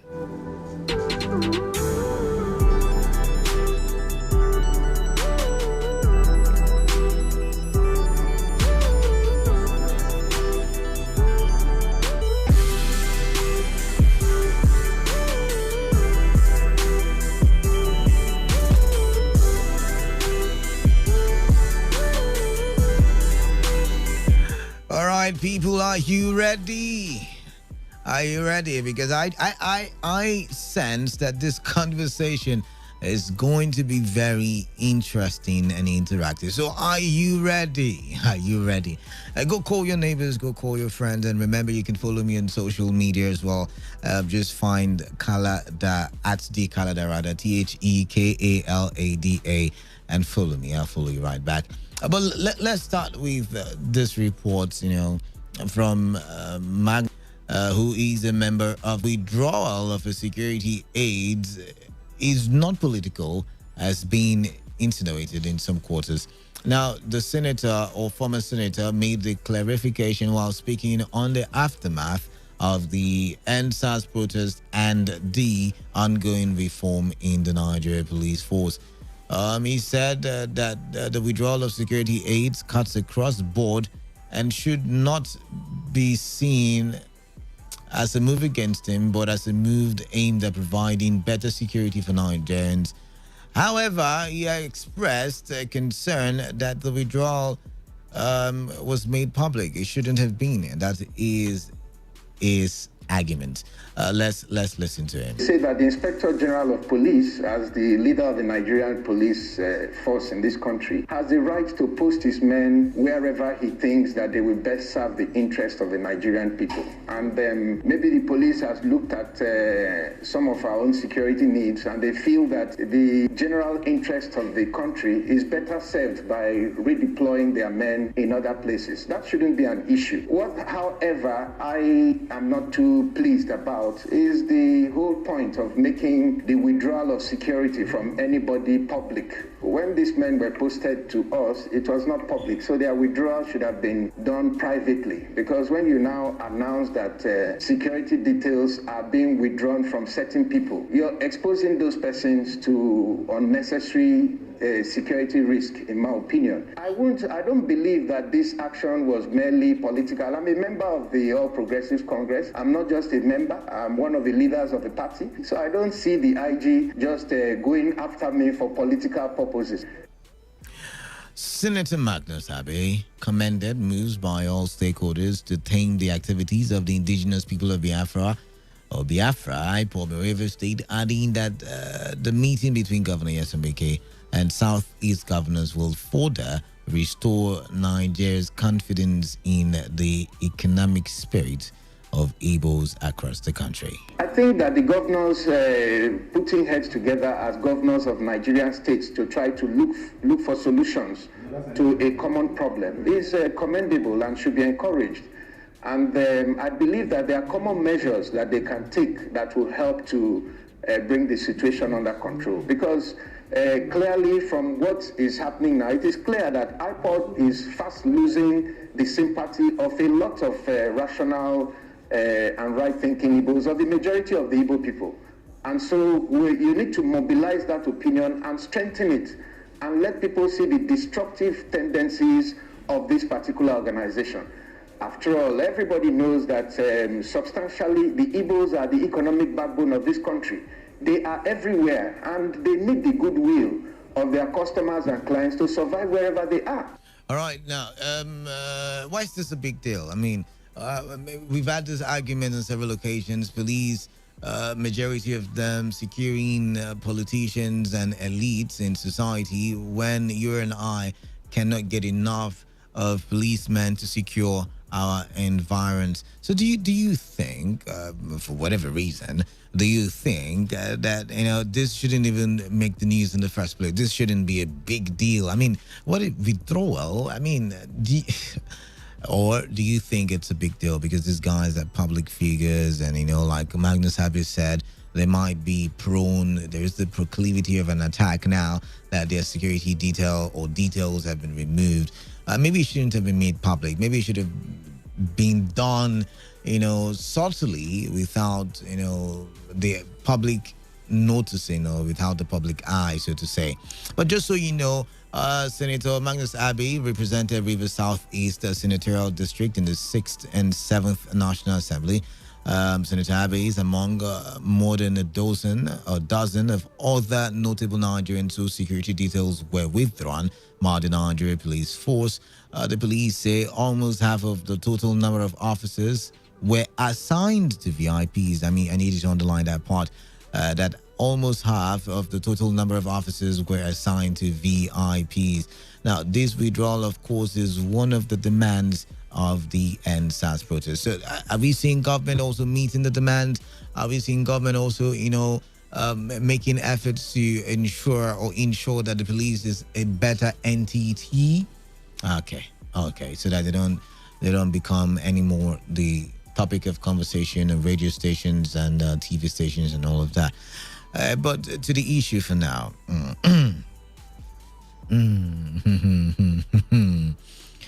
Why is it a big deal? Why is it a big deal for the police, to have withdrawn its officers from escorting VIPs? Why is it such a big deal? Like I already mentioned, a lot of us, or a lot of the communities in Nigeria need the presence of police, and they don't even have enough. But more than half, or almost half, or half, whichever the calculation or data statistics is, almost half are assigned to VIPs. Do you think there shouldn't be a conversation, as a matter of fact? This shouldn't be a big deal. I mean, this shouldn't be an issue in the first place. Why do we politicize everything in this country? But if you listen to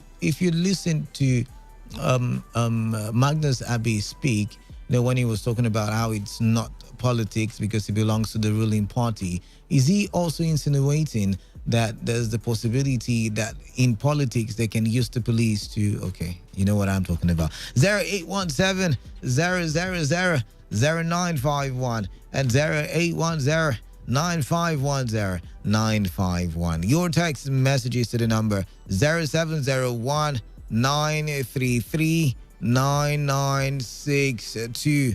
Who is on the line? 95.1 FM. What's your name? Where are you calling in from? Calling from Yenagoa. Gift. All right, Gift, welcome. Good afternoon. My problem with this withdrawal, whether Magnus used the word, is not a political. It's none of my business, but why must you start with a 60, either firms or individual, totaling 60? Okay. We are not talking about the full VIPs in Nigeria. Do you see that even ministers are not entitled to police escort, according to the law in this country? Even ministers, deputy governor, senate president, these are the people. All right. If we want to, that is strictly follow this whole thing. So you came up with a particular church, you came up with Magnus Abbey. According to Magnus Abbey, I agree with him. When you gave us these very security details, there was no noise about it. Why must you go on air to tell the whole world that you are withdrawing those security personnel from individuals or from firms? It's very wrong to me. You are opening these people to attack. Because people will be aware now that, okay, Canada is free now from anything police security, so let me just go for Canada. Yeah? This pattern of Inspector General of Police withdrawing security personnel from people is not good. All right then.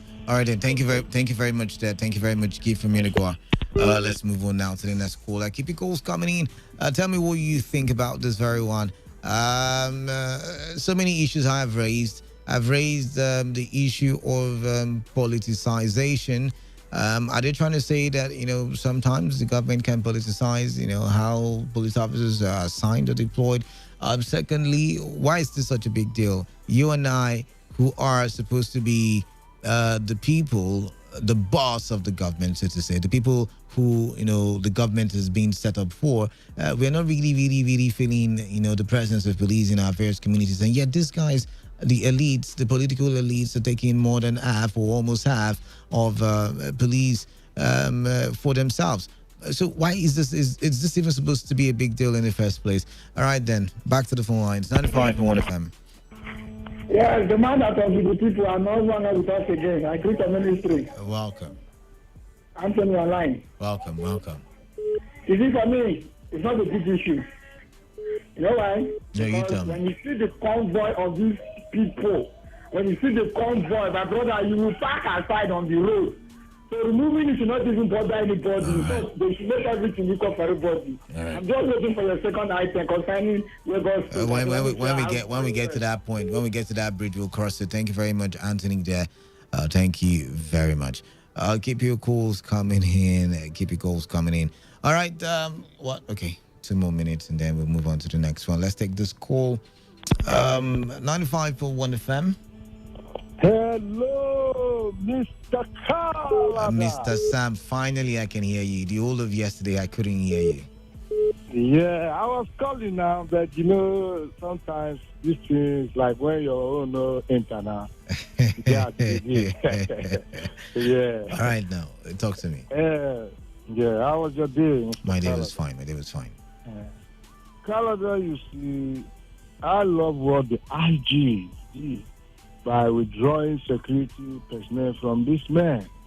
Because you see, this man, when they go around with security personnel, they feel like they are on top of the sky. And other people down, they are like whether rat or lizard. They don't begin to mesmerize. Begin to see how there will be good governance in the land. Definitely, if things go AY, they too will suffer the insecurity. Not, yes. not them alone will right. be seeing themselves as well protected and their family. Right. So it's God that protects. But is it the right time? I mean, when the youths are going on the rampage, is it the right time to allow, these guys go unprotected? Actually, it's the right time because I see the IG too is looking at it that is men too. They were vulnerable to this youth. So definitely the politicians too should test the bitter pill of what was going on. And that's what should be. Yeah. All right. Thank you very much, Mr. Sam. That bottom of the hour. Time to switch over to the next conversation. And it has to do with a report centered on pension for former governors and other public office holders. And the report says the Lagos State Governor Babajide Sanwo-Olu said the state's pension law permitting former governors and other public office holders to receive huge pensions from state coffers will be repealed. Governor Sanwo-Olu made the disclosure during the 2021 budget presentation at the Lagos State House of Assembly. The governor, who said an executive bill will be sent to the assembly to that effect, explained that the law will be repealed because of its huge financial burden on the state government. Listen. Mr. Speaker and honorable members of this House, we to appeal that the House will help to repeal the public office holder payment of pension to former governors and deputy governors because of our resolve that we need to lead from the front. Lagos State will be sending this executive bill to this noble House. That with the dwindling revenue and the perpetuant inflationary growth rates, that we need to come up with innovative ways, governance at a BRS minimum, while endangering the spirit of selfless service in public space. Interesting. However, the 2021 appropriation bill of the Lagos State government is christened Budget of Rekindled Hope, which the governor said is in accordance with recent events necessitated by the COVID-19 pandemic and the violent end-SARS process. Governor Sanwo-Olu said that the 1.1 trillion naira 2021 budget takes into account the fiscal strengths and challenges of Lagos State.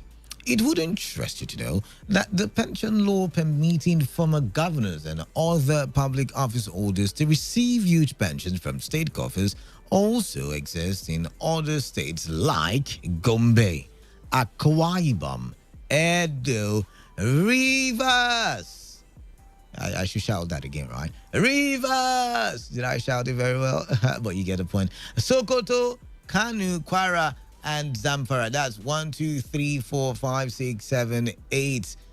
Plus Lagos. 9 states have pension laws for former governors and other public office holders receiving huge amounts, by the way. And of course, the main pensioners, the civil servants who toiled for 35 years or thereabouts, struggling to get theirs. But anyways, under this law, a former governor is entitled to a house in any location of his choice. Interesting.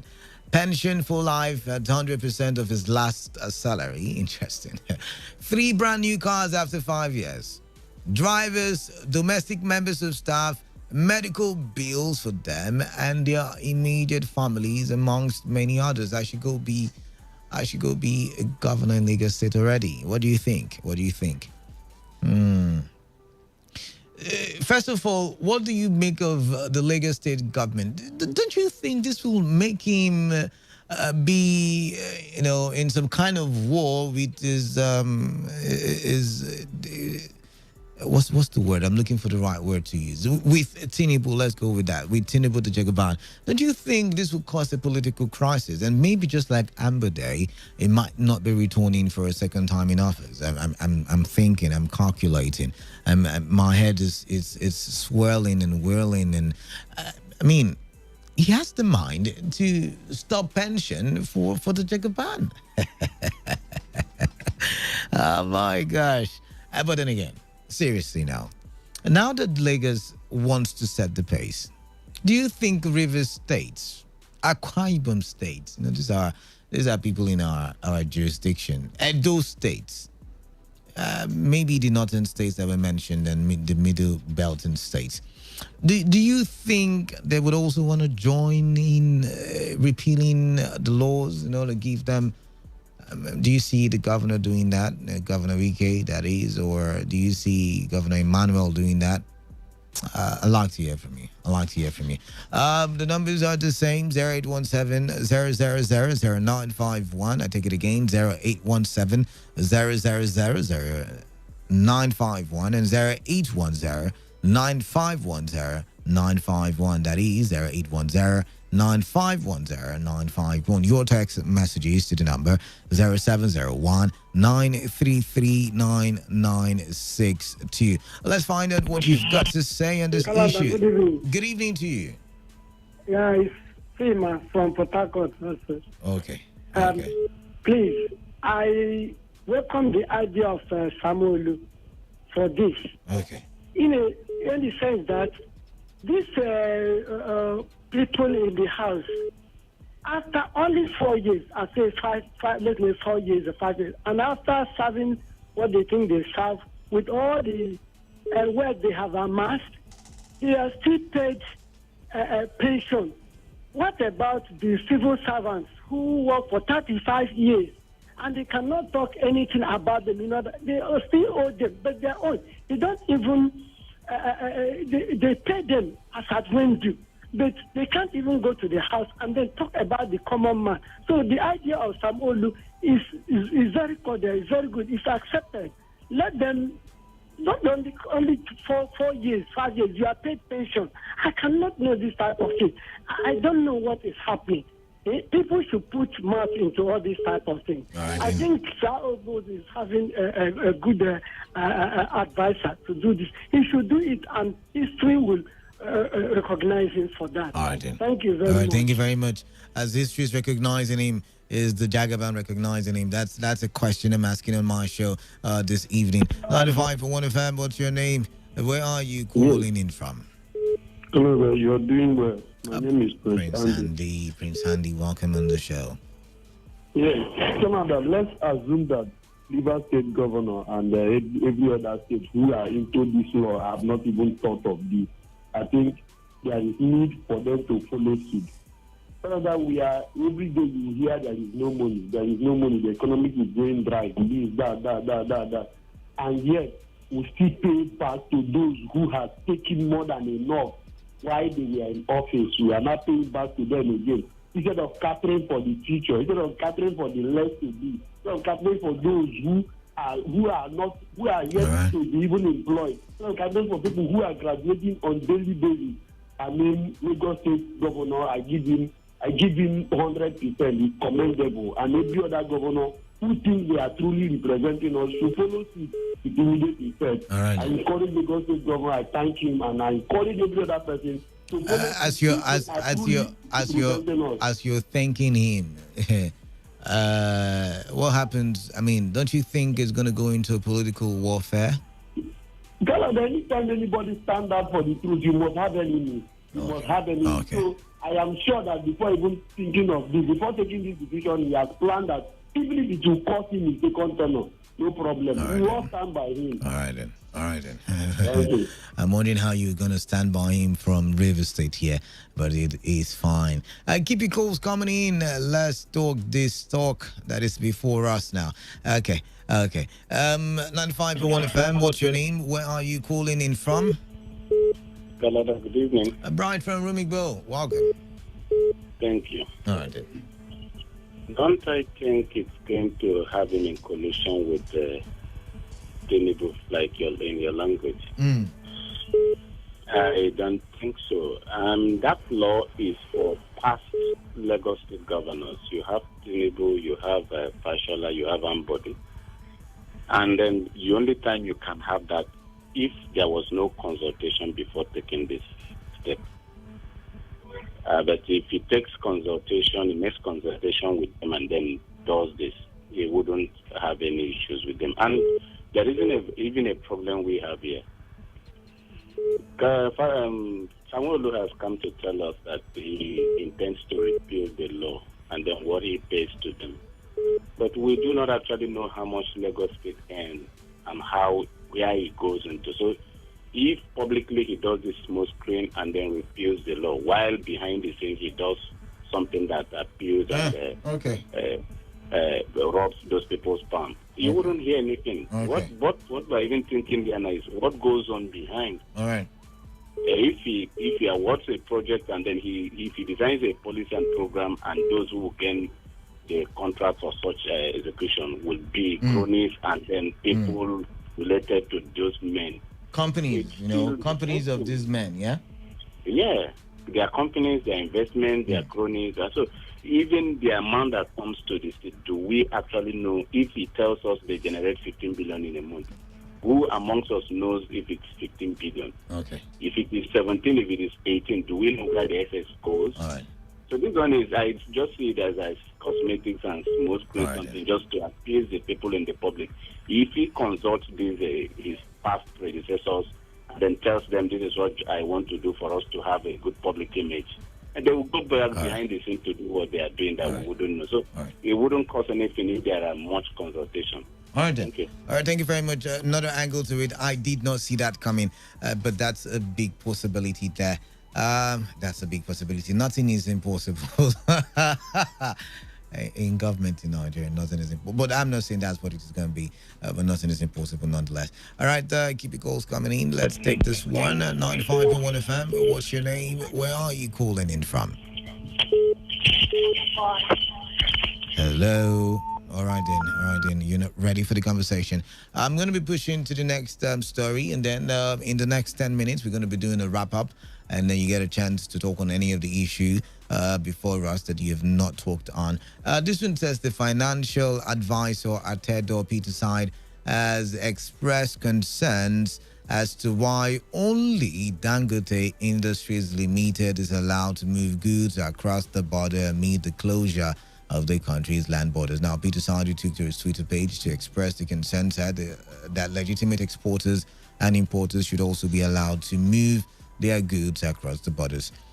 He said this while some observers argue that the Nigerian economy is rigged in favor of a handful of well-connected persons. Nigeria's land borders have been closed to its West African neighbors for more than a year as part of efforts to check the smuggling of contraband into the country. Now, the chief executive officer of Dangote, Michel Puchekos, told the international business media Bloomberg that the federal government gave permission for Dangote to export to Niger and Togo in the third quarter for the first time in 10 months. In the meantime, reports say the value of the Nigeria's non-oil exports declined by 11.1% to $320 million in August on the back of the border closure, according to the Central Bank of Nigeria. So do you think that the alarm being raised by Atedo Peter's side is a major one? Do you think it's a good one? Do you agree with him? Do you think it is something the government should look into? I mean, Dangote is not the only Nigerian Atedo is saying. We've got all the legitimate importers and exporters, and they should be given the chance to do that. Well, let me hear from you. 0817-000-0951 and 0810-951-0951. Who's here? Who's here? Hello, that is it 95.1? 95.1 it is, Today FM. What's your name? Where are you calling in from? My name is Mr. Koroye. Koroye. Oh, okay. Welcome. Yeah, you're from Bayelsa State, if I may ask. Yeah, I'm from Rivers State, yes. Oh, Rivers. All right. Welcome then. Welcome. Yes, sir. I enjoy your topic of this evening of what the Lagos State governor pronounced. Oh, but I would say, hello, sir. Yeah, we moved on from that conversation, but quickly, run, quickly, since you're a first-time caller. Yes, sir. I am just telling you, I'm enjoying your program of that Lagos State governor. Okay. I am not telling my brother, you can see what people are passing through. How will on a human being who is a leader, they will say at the end of the term of 8 years, after you You can see the population of employment now, what we are passing through. That 8 years of human being, then at the end of the day, you have to still get your own pension. All right. Oh, my brother, let us think well now. Thank you very much. Thank you very much. Thank you very much. Let's go back to the conversation we're having now. He's the first time caller, so I allowed him have his day in court, so to say. But let's go back to the conversations we're having now. I lost that one to call us back. What do you make of the consent by Peter's side? Saying, why is the government allowing only Dangote? 95.1 FM. Yeah, good evening, Kalala. Yeah, good evening to you. What's your name? Young, I'm calling from Abonima. Young from Abonima. Welcome. Sir, please, we are not really happy. How can only Dangote is allowed to operate in Nigeria? Dangote oil. Dangote. Oh, sorry, dear. The network is crappy, and I'm struggling myself. 95.1 FM, what's your name? Where are you calling in? Yes, so Canada, I called again. Anthony. All right, Anthony, welcome. Yes, so let me follow up on what that my young man was trying to say. Dangote sugar, Dangote oil, Dangote salt, Dangote noodles, and everything. You say you are running a mixed economy, perfect economy. I don't understand. But the truth is that it's very funny. Some time ago, somebody was saying that he wanted to produce cement in this country of ours. And he wanted to crash the price to 1,300 during Jonathan's period. You know what the government did? They refused to grant them a license to operate just because they wanted Dangote to be the sole producer of cement. Is that what really is happening? Is that what you think is happening, really? What do you think is happening? What is the assumption that only one man? Even look, just take a look at the refineries. We have this refinery, and none of them is illegal. Now they are allowing Dangote to come up and build the refinery, which means all the Nigerian economy will put into that man's because he that controls power controls virtually the economy. Don't know about all other sectors that the man is managing. So, let me just go down to that Lagos. No, we're not there yet. We're not there yet. Let's give other people a chance to talk. We're not there yet. 95.1 FM, what's your name? Where are you calling in from? Anybody home? Oh my, I think the phone lines are really crappy today, but we will manage. 95.1 FM, what's your name? Where are you calling in from? Canada. Yeah, what's your name? Lobo. From Elios. All right then. Canada, believe me, if this guy Dangote is innocent motive. Imagine that innocent is maybe from one part of the country, or he's also an Dangote. Believe me, by now, Nigeria will not import. Nobody will import cars as far as this country is concerned. I was asked nobody. You can't hear it. Sometimes when Nigeria are talking about Dangote sugar, Dangote, right? You everything, even tomato too. Nigeria belong to Dangote alone. What's such a division? So maybe me now, if I have something to export, I won't do it because I don't have the license to do that. All right. It's very funny, seriously. It's very funny. All right. Then tomorrow they will say that you were one. All right. Thank you very much for calling in. Let's leave this conversation, or rather, let's open the conversation up, and you can get to talk about any of the stories that has been reeled out on the show this evening. Remember, we started with the conversation on withdrawal of police, from Senator Magnus Abe. And we're asking, why is that such a big deal? I mean, the rest of Nigerians are really without a police presence, so to say, because almost half of them are securing political elites. And then we move the conversation to Lagos State, where there is a move to repeal the pension law for former governors, former deputy governors, and other government or former government officials. And now we just finished talking about Dangote being allowed, to import and export, to Niger and Togo, even though the Nigerian borders are closed. And Atedo Peterside is complaining bitterly. And we want to know what your take is on that very one. But right about now, I want us to do some JARA Secretariat Complex to submit application for the 5,000 job vacancies announced by Rivers State Government. Our correspondent reports that the applicants who were in their thousands scrambled to have the application submitted. The process of application has generated reactions from members of the public who said the Rivers State Government would have adopted the online method of application. Given the way the situation is, 5,000 jobs, it's done manually in a season of technology, in an era of technology. Really, one is wondering what change will this cause? Because the civil service system seems to be analog and it's yet to go digital. I've just been thinking, although they've come out to now say, you know what, because of COVID-19 and the crowd that is at the secretariat, they want to do it, day by batch. This batch, this local government will come in, that local government will come the next day. But really, why can't we have an automated system in governance? And I know it's not just something that affects just Rivers State. It's something that can be seen in many parts of the country.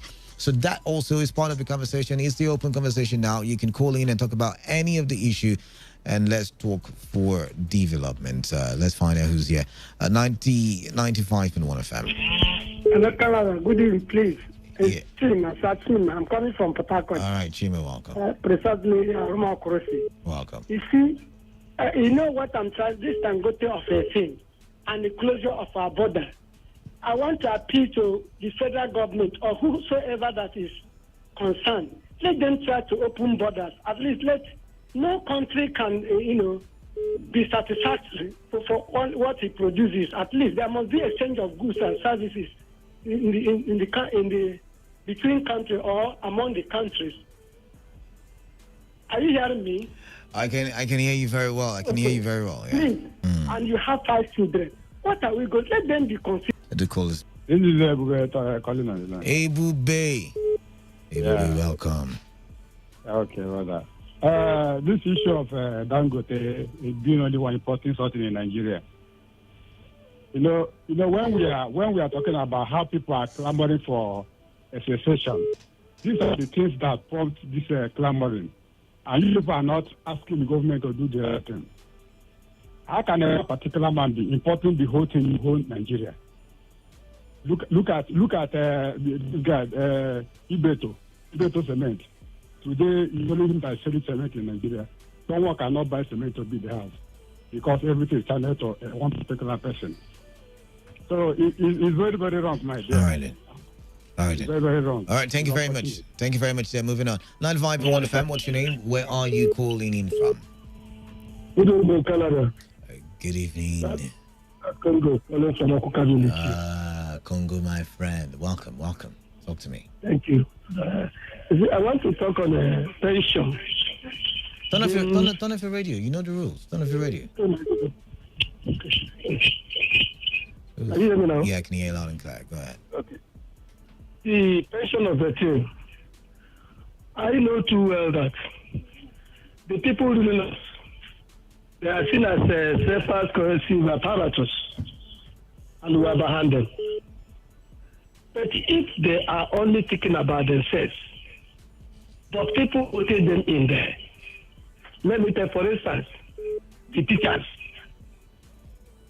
The teachers vote them in and some other persons. But when they are talking about their own pension, they only talk about only themselves there. Even anything that affects senators, House of Representative members, and the Assembly today, they are going to pass it immediately and be taken care of. Pay these retirees, pay them the pension, pay them their gratuity. Why is it a matter in Rivers State and Nigeria as a whole? But at the end of the month, they go to collect some amount of money and their own pension. And again, some of them are ministers.